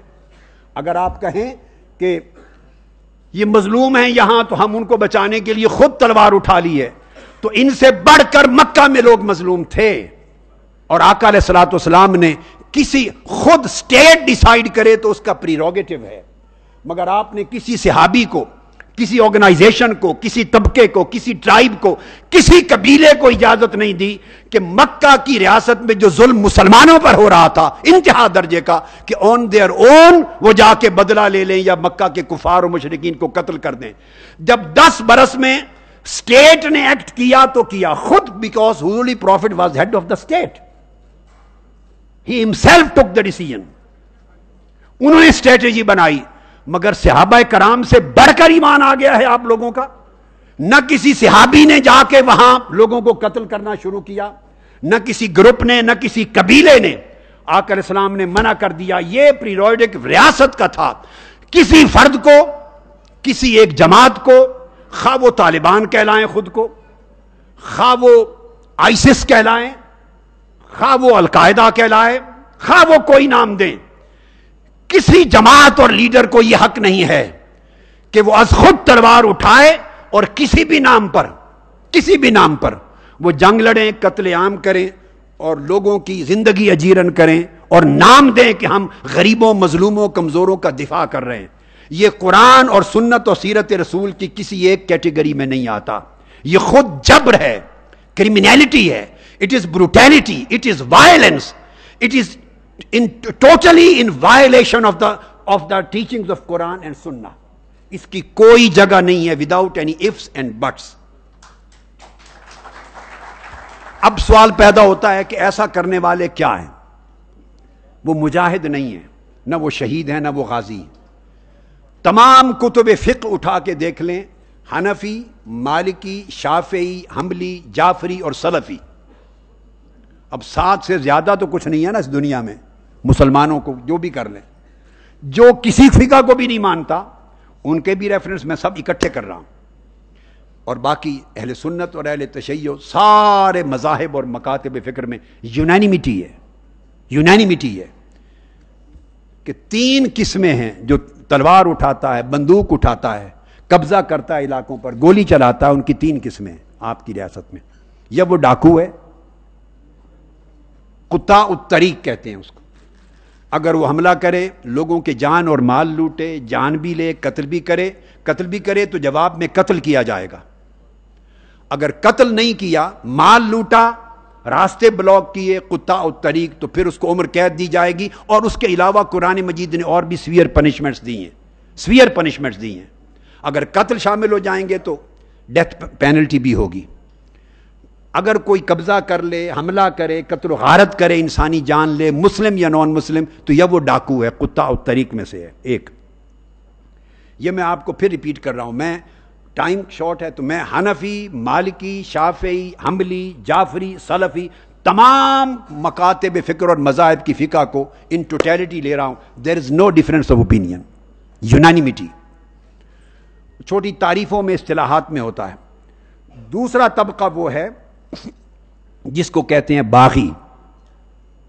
وہ اگر تلوار اٹھا لے، بندوق اٹھا لے، مسلح بغاوت کرے کسی گورنمنٹ کے خلاف، مسلح علاقوں پر قبضہ کر لے یا کوشش کرے، نہ کر سکا ہو، اور مسلح بغاوت کرے، مگر انسانوں کا، مسلمانوں کا یا نان مسلمز کا، نان کمبیٹنٹس کا، پرامن سویلینز کا خون بہانا شرعن حلال نہ سمجھے، خون بہانا، قتل کرنا حلال نہ سمجھے، آئیڈیالوجی نہ ہو یہ، تو اس کو باغی کہتے ہیں۔ یہ بغاوت ہے، اور بغاوت کی سزا بھی کیپٹل پنشمنٹ ہے، پھانسی، سزائے موت ہے۔ ہمارے یہاں سزائے موت کا قانون موجود ہے، ہماری بحث نہیں ہے اس سے، جن میں نہیں ہے وہ الگ سے ڈیل کریں۔ اور اگر تیسرا ایسا عمل جو قتل و غارت کرے، یہ سارے عمل کرے اور اس کے ساتھ اس کی ایک آئیڈیالوجی ہو، وہ سمجھے کہ یہ کرپٹ لوگ ہیں، ان کو قتل کرنا جائز ہے، یا یہ سپورٹر ہیں نان مسلم سٹیٹس کے، بھلے وہ امریکہ کا نام لے لے، جس کا چاہے نام لے، کسی بھی بنیاد پر جب وہ بندوق اٹھائے گا اور قبضہ کر لے گا علاقے پر، اور یہ آئیڈیالوجی ہوگی کہ ان کا خون بہانا لوگوں کا، اس میں تو مساجد ہیں، اس میں سکولز ہیں، اس میں تو عمارات ہیں، مارکیٹ پلیسز ہیں، عامت الناس لوگ ہیں، تو عوام الناس کو قتل کرے، آفیشلز نان آفیشلز کو، اور سمجھے کہ میں جائز کر رہا ہوں، اس پر مجھے مر گیا تو شہادت ہوگی، زندہ رہا غازی جنت ملے گی، یہ آئیڈیالوجی نظریہ اس کے فکر میں شامل ہو جائے، نظریہ شامل ہو جائے، تو میں اتھارٹی سے کہہ رہا ہوں اس کو خارجی کہتے ہیں، اور یہ طبقہ خوارج کا طبقہ ہے۔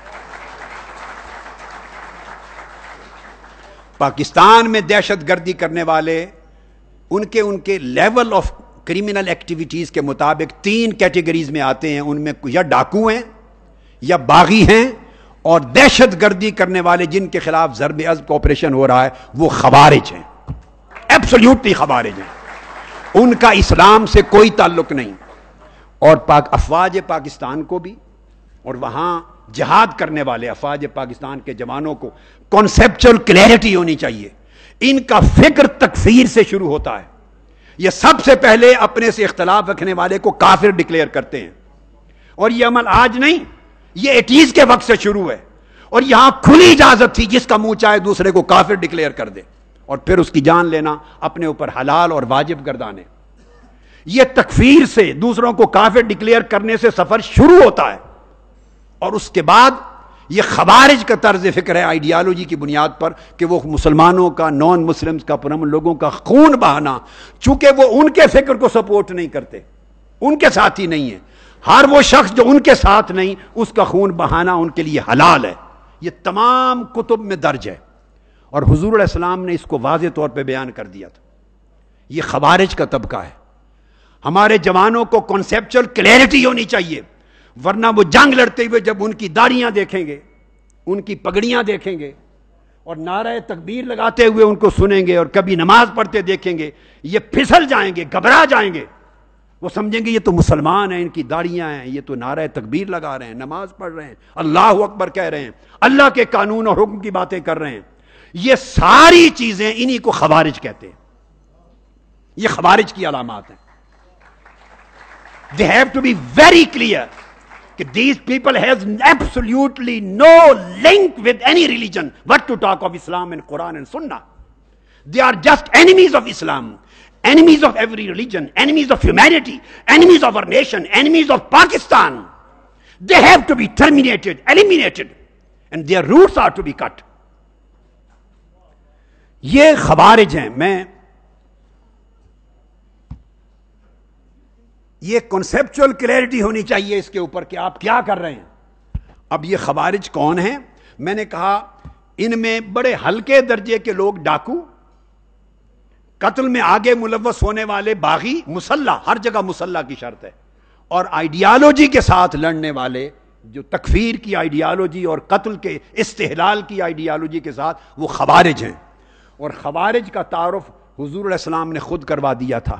یہ بڑا امپورٹنٹ ہے، چونکہ ڈیل کرتے رہے ہیں رحمان ملک صاحب اس سبجیکٹ کو، اور ہمارے ایئر مارشل شاہد لطیف صاحب، تو انہوں نے تو پوری قوم کو بہت بڑی عظیم نعمتیں اللہ پاک نے توفیق دی، ان کے ہاتھوں سے دلوائیں۔ ایڈمرل فصیح قاری صاحب بیٹھے، بڑی عظیم شخصیات بیٹھی ہیں۔ تو میں میسج پوری قوم کو دینا چاہتا ہوں کہ پوری قوم کو اس تصور سے کلیئرٹی ہونی چاہیے، اور یہ خوارج وہ طبقہ ہے جو فرنٹ پہ لڑتا ہے۔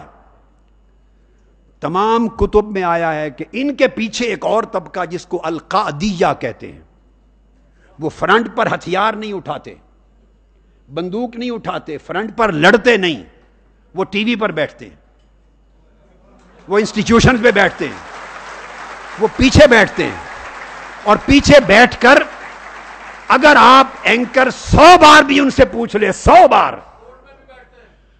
بار پوچھ لے ان سے کہ یہ جو ضرب عزم میں فوجی شہید ہو رہے ہیں، تو آپ ان کو شہید کہتے ہیں، ان کی زبان تھر تھرا جاتی ہے۔ آپ پاک فوج کے جوانوں کو شہید کہنے کی جرت نہیں ہوتی، اور جب ان کی بات ہوتی ہے تو ان کو شہید کہتے ہیں۔ ایسے طبقے کو اسلامی تاریخ میں القادیہ کہا جاتا تھا، جو تلوار لے کے، بندوق لے کے خود نہیں لڑتے تھے، مگر انہیں آئیڈیولوجیکل سپورٹ دیتے تھے، فتوے دیتے تھے، ان کو نظریاتی تقویت دیتے تھے، اور جب کوئی ایسا میٹر آتا تھا تو پھر وہ مٹی پاؤ فلسفے میں آ جاتے تھے۔ مٹی پاؤ، یہ کسی اور کی جنگ ہے، اس جنگ سے باہر نکلو، ہمیں اس جنگ سے آپ ان سے سوال کر رہے ہیں اسپیسیفک، وہ کہتے ہیں وہ 25 سال پیچھے سے کسی اور کی جنگ کی، کہ امریکہ کی جنگ، فلاں کی جنگ، وہ ایک تاریخ میں چلے جائیں گے، ٹو دی پوائنٹ جملہ نہیں بولیں گے، اس لیے کہ وہ انہیں کنڈیم نہیں کرنا چاہتے۔ پوری قوم کو کلیئرٹی کے ساتھ سمجھنا ہوگا کہ دہشت گردوں کے پاس نہ کوئی اسلام ہے، نہ جہاد ہے، نہ شہادت ہے، نہ کوئی دین کی دلیل ہے۔ یہ خوارج ہیں جن کو ٹوٹلی ختم کرنے کا حکم تاجدار کائنات نے دیا تھا۔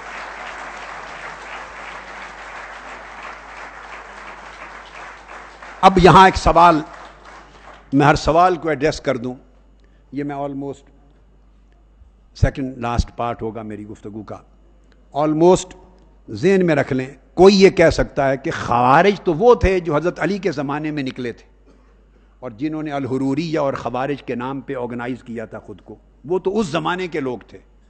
آج کے لوگ خوارج کیسے ہو گئے؟ یہ کاؤنٹر نیریٹو چونکہ دے رہا ہوں، counter narrative, we have to be very clear. خوارج کی کوئی شرط اور تعریف نہیں ہے کہ صرف وہ خوارج تھے۔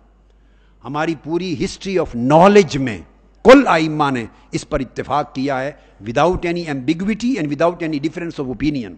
وہ کہتے ہیں وہ پہلا گروہ تھا خوارج کا جو نکلا تھا، پہلی جماعت تھی، مگر خوارج ایسا نظریہ رکھنے والے وہ سارے طبقات ہیں جو قیامت تک، دجال کی آمد تک وقتاً فوقتاً نکلتے رہیں گے۔ صرف حضرت علی کے زمانے میں اور خلافت راشدہ کے آخری دور میں نکلنے والے ہی خوارج نہیں تھے، وہ پہلی جماعت تھی۔ امام شہرستانی وہ بیان کرتے ہیں کہ پوری امت مسلمہ کا اتفاقت الجماعت علیہ، اس پر امت کا اتفاق ہے، ہر وہ شخص اور ہر وہ جماعت، خواہ وہ صحابہ کرام کے زمانے میں حضرت علی کے خلاف نکلے تھے، خواہ وہ بعد میں تابعین کے دور میں نکلے، خواہ وہ بعد کے زمانوں میں قیامت تک نکلیں گے، جن کا نظریہ یہ ہے کہ نان کمبیٹنٹ کا، سویلین پاپولیشن کا جو آپ سے اتفاق نہیں کرتا، یا آپ کے چلو دشمن سے بھی تعلق رکھتا ہے، دشمن کو سپورٹ کرتا ہے نظریاتی طور پر، اس کے قتل کی بھی اجازت نہیں۔ اس کا نظریہ یہ ہے کہ ان کو قتل کرنا حلال ہے، اور وہ بے دریغ انسانی قتل کو جائز سمجھتے ہیں۔ انہوں نے کہا جس جماعت کا نظریہ یہ ہوگا قیامت تک ان کو خوارج کہتے ہیں۔ یہ تعریف ہے۔ پھر میں علامہ ابن تیمیہ کو کوٹ کرتا ہوں، جن کو شاید یہ لوگ زیادہ مانتے ہیں، یہ خوارجی فکر والے ان کو زیادہ مانتے ہیں۔ علامہ ابن تیمیہ کی کتاب النبوات، نبوات بھی دونوں لفظ ہیں، علامہ ابن تیمیہ کی مجموع الفتاوی، ان کا فتویٰ 28واں والیوم 28 پیج 495 and 496، میں علامہ ابن تیمیہ کو کوٹ کر رہا ہوں۔ وہ کہتے ہیں کہ خوارج کون ہیں؟ صرف تلوار بندوق اٹھانے والے، تلوار اور بندوق اٹھانے والے اور لوگوں کا قتل عام کرنے والے، ان کو خوارج کہتے ہیں اس نظریے کے ساتھ۔ اور کہتے ہیں کہ پرانے خارجیوں کو لوگ جانتے ہیں، ہسٹری کا حصہ، مگر وَأَمَّا الْيَوْمَ آج کل بھی خوارج موجود ہیں، مگر اکثریت کو پتہ نہیں ہے کہ یہ بھی خوارج ہیں۔ یہ علامہ ابن تیمیہ لکھتے ہیں اور کہتے ہیں یہ دین سے نکل گئے ہیں اور یہ خوارج ہیں صرف اس وجہ سے کہ یہ مسلمانوں کا یا بے گناہ لوگوں کا خون بہانا اپنے نظریے کی وجہ سے جائز سمجھتے ہیں۔ Just because of this ideology they are named to be خوارج۔ ہسٹری سے تعلق نہیں ہے وہ کس زمانے میں نکلے، بیکاز آف دس آئیڈیالوجی کہ killing the mankind, the non-combatant, whether Muslims or non-Muslim, is permissible for the sake of enforcement of their agenda or ideology۔ اس آئیڈیالوجی سے وہ خوارج بنتے ہیں۔ اور ابن تیمیہ نے کہا کہ یہ تو دجال کے زمانے تک بھی نکلتے رہیں گے۔ It is not confined to سیدنا علی کرم اللہ وجہ الکریم پیریڈ اور خلافت راشدہ۔ ابن تیمیہ کے اگلے لفظ ہیں، وہ ریئلٹی آف کریکٹر ہے۔ خوارج کریکٹرسٹکس آئیڈیالوجی کی وجہ سے نام دیا گیا، خواہ وہ پرانا زمانہ تھا خواہ وہ نیا۔ اور پھر حضور علیہ السلام نے ایک بڑی خاص چیز کی، بڑی عہد، جس سے مغالطہ ہوتا ہے قوم کو اور افواج پاکستان کو، علماء کو، طلباء کو، قوم کے ہر فرد کو جاننا چاہیے۔ ان کی ظاہر مذہبی شکل و صورت اور لباس، وضاقت اور بولی سے مغالطہ نہیں ہونا چاہیے۔ حضور علیہ السلام نے فرمایا، صحیح بخاری اور مسلم کی متفق علیہ حدیث، کہ یہ خوارج، یہ بخاری مسلم میں حضور علیہ السلام نے اپنی فور کاسٹ میں فیوچر کی آپ پیشین گوئیوں میں فرما دیا تھا، more than 100 احادیث ہیں، more than 100 صحیحہ۔ فرمایا تھا یہ نمازیں اتنی پڑھیں گے کہ عام آدمی سمجھے گا مجھ سے زیادہ پڑھتے ہیں، روزے رکھیں گے، قرآن پڑھیں گے، مگر قرآن ان کے حلق سے نیچے نہیں اترے گا اور ان کا کوئی تعلق دین سے نہیں ہوگا۔ فرمایا دین سے اس طرح خارج ہو چکے ہوں گے کیونکہ انسانی خون بہا رہے ہیں اور اس کو حلال سمجھ کے بہا رہے ہیں۔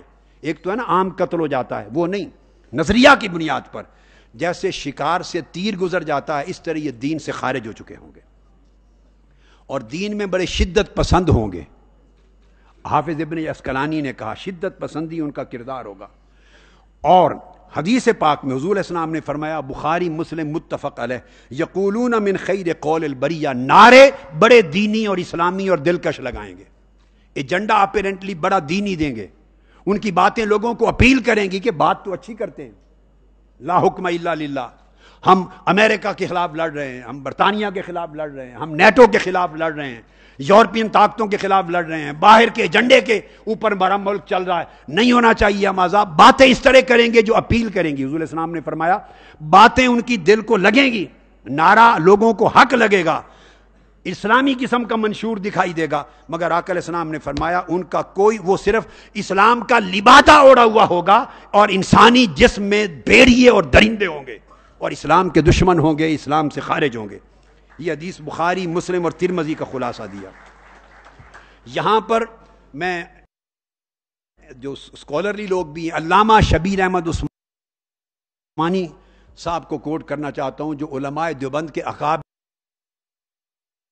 میں سے ہیں، ان کی شرح میرے پاس ہزارہا ریفرنسز ہیں، مگر میں دو تین خاص طور پہ چوز کروں گا تاکہ پتہ چلے کہ یہ خوارج کا مسئلہ اور دہشت گردوں کا مسئلہ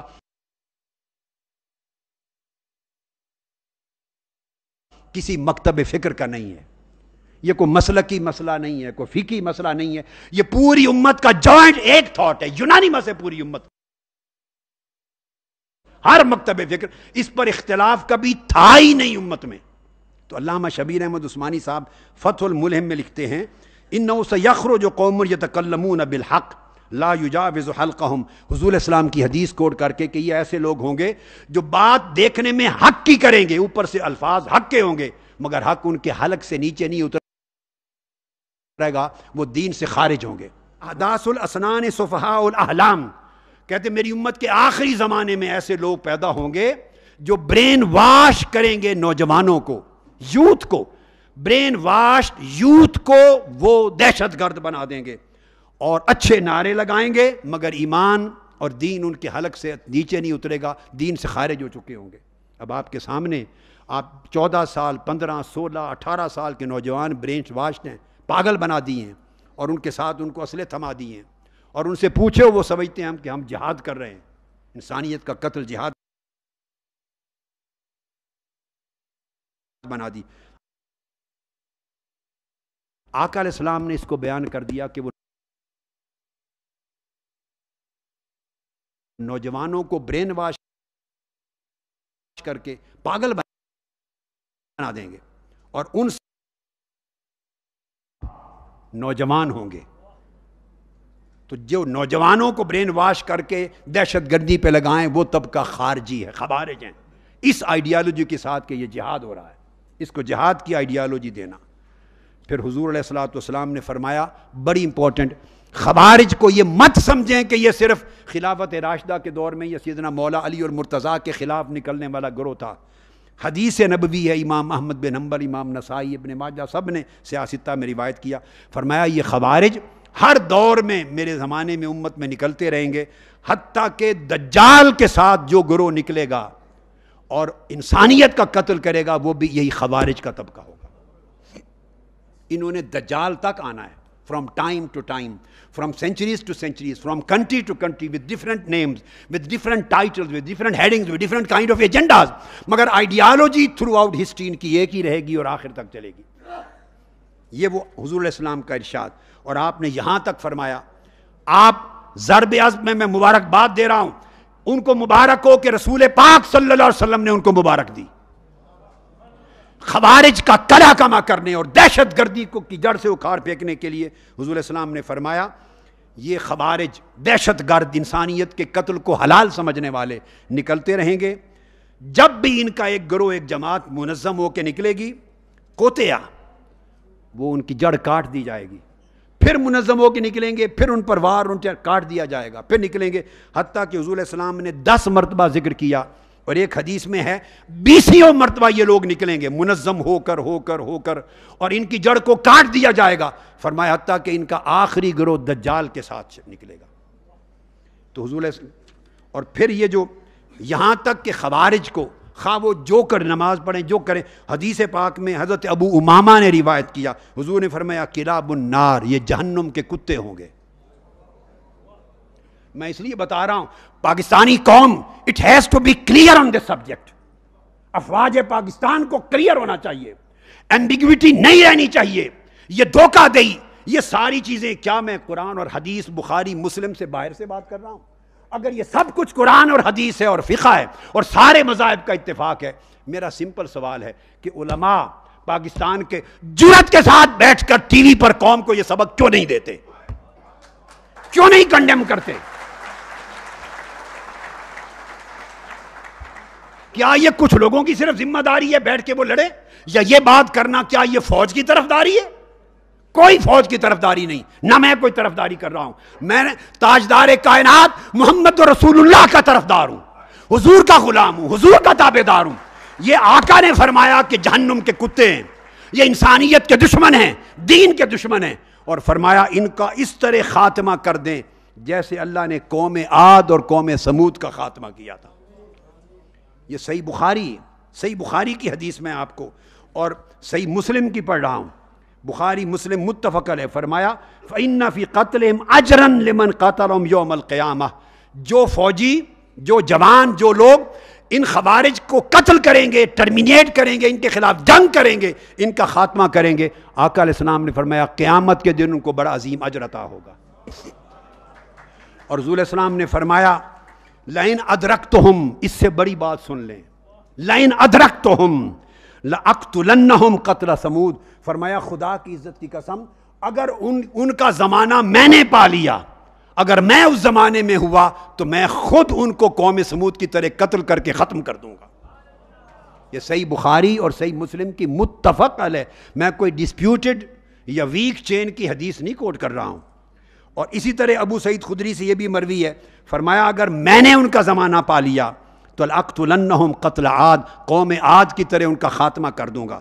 اور اس خاتمے پر علماء لکھتے ہیں، مولانا شبیر احمد عثمانی اور مولانا انور شاہ کاشمیری، اکابر علماء لکھتے ہیں قوم عاد اور قوم سمود کا مطلب ہے کہ ان کی جڑ بھی نہ بچے. یہاں جتنے آپریشن ہوتے ہیں آدھے کر کے چھوڑ دیے جاتے ہیں، اژدہا مار دیے جاتے ہیں تو پھر چھوٹے چھوٹے سانپ سپولیے رہ جاتے ہیں، پل کے کل کو پھر اژدہا بن جاتے ہیں، پھر شروع ہو جاتا ہے آپریشن. آپریشن آقا علیہ السلام کی اسٹریٹجی فرمان یہ ہے کہ آپریشن ایک ہی بار ہو اور مکمل ہو، تمام کر دیا جائے، جڑ سے ان کا خاتمہ ہو جائے. فرمایا یہ پوری مخلوق کا بدترین طبقہ ہے اور ایسا ان کے خاتمے کرنے والوں کو بڑا اجر ہوگا. اور ایک حدیث حضور نے، حدیث پاک میں حضور السلام نے فرمایا، عبداللہ بن رباح انصاری، یوں تو ہر شہید کو اللہ ایک نور عطا کرتا ہے، ہر شہید کو ایک نور عطا کرتا ہے، لیکن جس نے خوارج کے ساتھ، دہشت گردوں کے ساتھ جنگ کی اور شہید ہوا اس کو 10 نور عطا ہوں گے. دہشت گردی کی جنگ میں جو شہید ہوا، خوارج اور دہشت گردوں کے خلاف لڑتے ہوئے، اس کو 10 نور عطا ہوں گے. یہ بہت سی چیزیں میں نے عرض کر دی، میں اب کنکلوڈ کر رہا ہوں، ختم کرنا چاہتا ہوں تاکہ کچھ باقی احباب بات کر سکیں. آخری حصہ میری گفتگو کا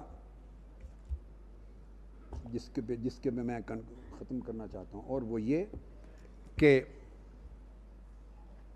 جہاد اس جنگ کو کہتے ہیں کہ جو میں نے پہلے شرائط بیان کر دی، ان ایڈیشن ٹو دیٹ کہ جس جنگ میں عورتوں کو نہ مارا جائے، یہ حدیث بخاری اور مسلم میں، بچوں کو نہ مارا جائے، بوڑھوں کو نہ مارا جائے، جس جنگ میں بیمار کو نہ مارا جائے، جس جنگ میں گرجا اور ٹیمپلز اور چرچ میں کام کرنے والے، عبادت کرنے والوں کو نہ مارا جائے، جس جنگ میں فلاح کو یعنی فارمرز کو نہ مارا جائے، کسانوں کو نہ مارا جائے، تاجروں کو نہ مارا جائے اگر وہ سارے نان کمبیٹنٹ ہیں، خدمت پیشہ افراد کو نہ مارا جائے، امبیسڈرز کو نہ مارا جائے، حتیٰ کہ رات کو اچانک حملہ نہ کیا جائے سوئے ہوئے پر، نان کمبیٹنٹس کو نہ مارا جائے.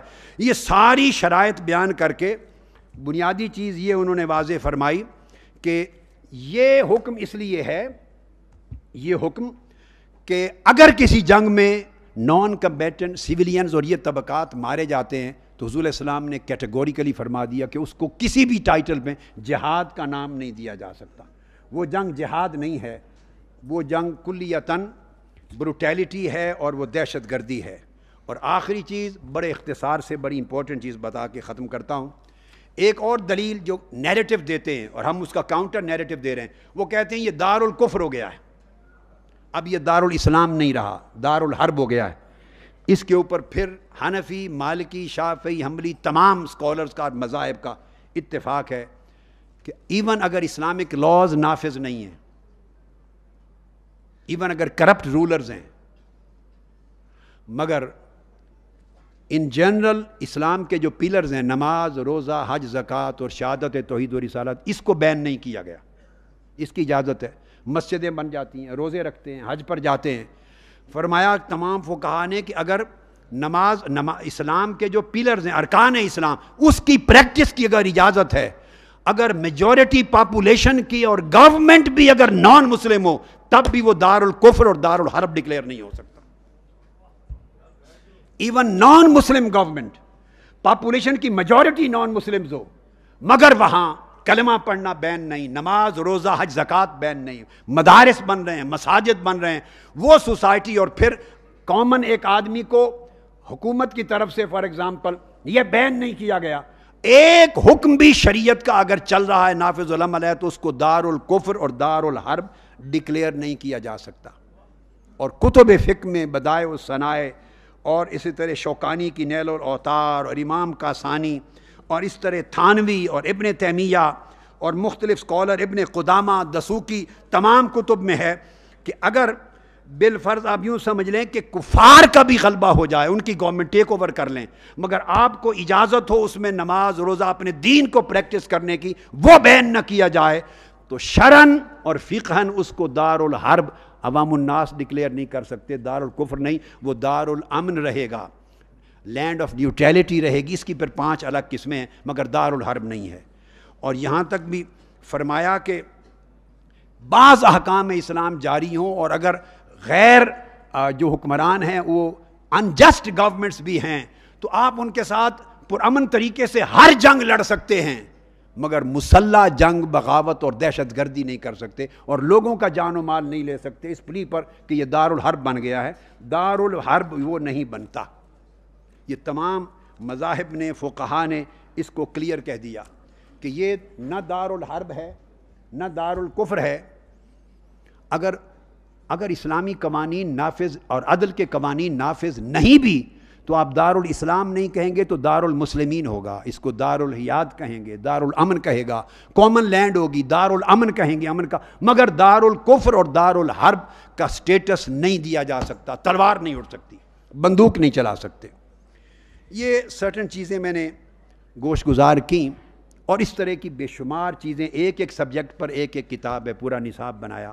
کاؤنٹر نیریٹو، اب میں گفتگو ختم کرتے ہوئے درخواست کروں گا قومی اداروں سے اور مؤثر آوازوں سے کہ ضرورت ہے اس نصاب کی کہ وہ مساجد میں بھی پڑھایا جائے، مدارس میں پڑھایا جائے، سکولز میں پڑھایا جائے، مدارس کے ساتھ کالجز میں، یونیورسٹیز میں پڑھایا جائے، قوم کو اویئرنیس دی جائے، اس کے لیے ورکشاپس کی جائیں۔ ہم تو ارینج کر رہے ہیں، اور میں یہ بھی اجازت دیتا ہوں کسی کو، چونکہ یہ 25 کتابیں ہیں سبجیکٹ پر اور میں مصنف ہوں، اگر کسی کو میرا نام پسند نہ ہو تو وہ پڑھائیں ضرور، خدا کے لیے میرا نام کتابوں سے مٹا دیں، میرا نام مٹا دیں، مجھے اس سے کوئی سروکار نہیں۔ وہ میں اجازت دے رہا ہوں، that would not be considered to be unlawful۔ اپنے مدرسہ کا نام لکھ دیں، اپنے انسٹیٹیوشن کا نام لکھ دیں، وفاق المدارس لکھ دیں، تنظیم المدارس لکھ دیں، مسجد کا نام لکھ دیں، جو چاہیں لکھ دیں، میرا نام ٹوٹلی اس میں سے نکال دیں۔ اور کتاب چونکہ قرآن اور حدیث پر مشتمل ہے، کتاب میں تو میری رائے نہیں ہے، لہٰذا اس قوم کو پڑھائیں تاکہ ہماری اگلی نسلیں بچ سکیں اور ملک تباہی کی آگ میں جلنے سے محفوظ ہو سکیں۔ پڑھائیں، داخل کریں اس کو۔ اور محض اس لیے اگر کسی کا نام پسند نہیں، ذاتی اختلاف ہے کوئی، اس خاطر قوم کو، اگلی نسلوں کو اس بلائی سے محروم نہ کریں۔ میں نے اجازت دے دی آپ کو، اس میں سے حصے لے لیں، تھوڑا لے لیں، زیادہ لے لیں، کئی کتابوں کو کمبائن کر لیں۔ یہ 25 کتابیں ہیں، 12 اردو میں ہیں، 12 انگلش میں ہیں، تو اردو عربی کی کتابیں ہیں، ان میں سے جو لیں، مگر کنسیپٹ کلیئر ہو کہ قرآن اور سنت کا تصور جہاد کیا ہے، تصور شہادت کیا ہے، دار الکفر اور دار الاسلام کا نظریہ کیا ہے، تلوار اٹھانے کی اجازت کس کو ہے، کس کو نہیں ہے، کن حالات میں ہے، کن کنڈیشن، کن شرائط کے ساتھ ہے، مسلم اور نان مسلم کا ریلیشن کیا ہے، کیا پتہ ہو اس قوم کو۔ وہ سمجھتے ہیں کہ اگر غیر مسلم کام کرتا ہے برتن کو ہاتھ لگا دیے، یہ سوسائٹی ہے، اس برتن میں پانی نہیں پینا۔ حضور علیہ الصلوۃ والسلام یہودیوں اور نان مسلم اپنے پڑوسیوں کو اور امہات المومنین صحابہ کھانا بیچتے تھے اور کھانا وصول کرتے تھے، ان کی امداد کرتے تھے، ان کے ہاں آنا جانا تھا، تعزیت کرتے، عیادت کرتے۔ ایک شخص کا جنازہ نکلا، آقا علیہ السلام جنازے کے لیے کھڑے ہو جاتے، ایک صحابی نے کان میں عرض کیا، یا رسول اللہ یہ یہودی تھا۔ حضور نے فرمایا یہودی تھا کیا انسان نہیں تھا؟ میں انسان کی تکریم اور احترام میں کھڑا ہوا ہوں، مجھے غرض نہیں کس مذہب سے تھا۔ تو رسول پاک کا جو دین ہے، جو آقا علیہ السلام لے کر آئے، جس دین میں نرمی ہے، محبت ہے، اعتدال ہے، برداشت ہے، جس دین میں انسانیت کا احترام ہے، یہ پاکستان بچے گا جب دین مصطفیٰ اور تعلیمات مصطفیٰ کا فروغ ہوگا۔ ہم اپنے من گھڑت مذہب اور من گھڑت نظریے کے فروغ سے تائب ہوں، اور قرآن و حدیث اور رسول پاک صلی اللہ علیہ وسلم نے جو دین امت کو عطا کیا اور جس کی وجہ سے اللہ نے انہیں رحمت للعالمین کا لقب عطا کیا، اس دین کو اپنائیں۔ اس لیے پاکستان بنا تھا کہ ہم ایک ایسا پیسفل، ماڈریٹ، پروگریسو پاکستان اور سوسائٹی بنائیں۔ اللہ پاک ہمارا حامی و ناصر ہو، مددگار ہو۔ میں آپ احباب کا بار دیگر شکریہ ادا کرتا ہوں کہ آپ نے میری طویل گفتگو، مگر میں نے سبجیکٹ کو بہت سکیڑا، آپ کو معلوم ہے ایک سمندر کی طرح سبجیکٹ ہے، چاہتا تھا کچھ امپورٹنٹ چیزیں بیان ہو جائیں، تو آپ نے تحمل سے سنا اور آپ کی وساطت سے قوم کو اللہ کرے کہ یہ پیغام پہنچے اور قوم اس طرف آئے. اور خدا کے لیے علماء کرام بغیر کسی عقیدہ مسلک مکتب فکر کی وفاداری کے وہ قرآن اور سنت اور اسلام کی بہتری اور انسانیت اور ملک پاکستان کی بہتری کے لیے یہ آوازیں بلند کریں. ٹی وی کے ہر ٹاک شو میں آوازیں بلند کریں, مساجد میں خطبے دیں, ان نصابات کو پڑھائیں تاکہ ہماری قوم کو اویئرنیس ملے, ہماری نسلوں کو شعور ملے اور اس طرح ہم پاکستان کی حفاظت کر سکیں. اللہ رب العزت ہمارا مددگار ہو. اسلام زندہ باد, پاکستان پائندہ باد. والسلام علیکم.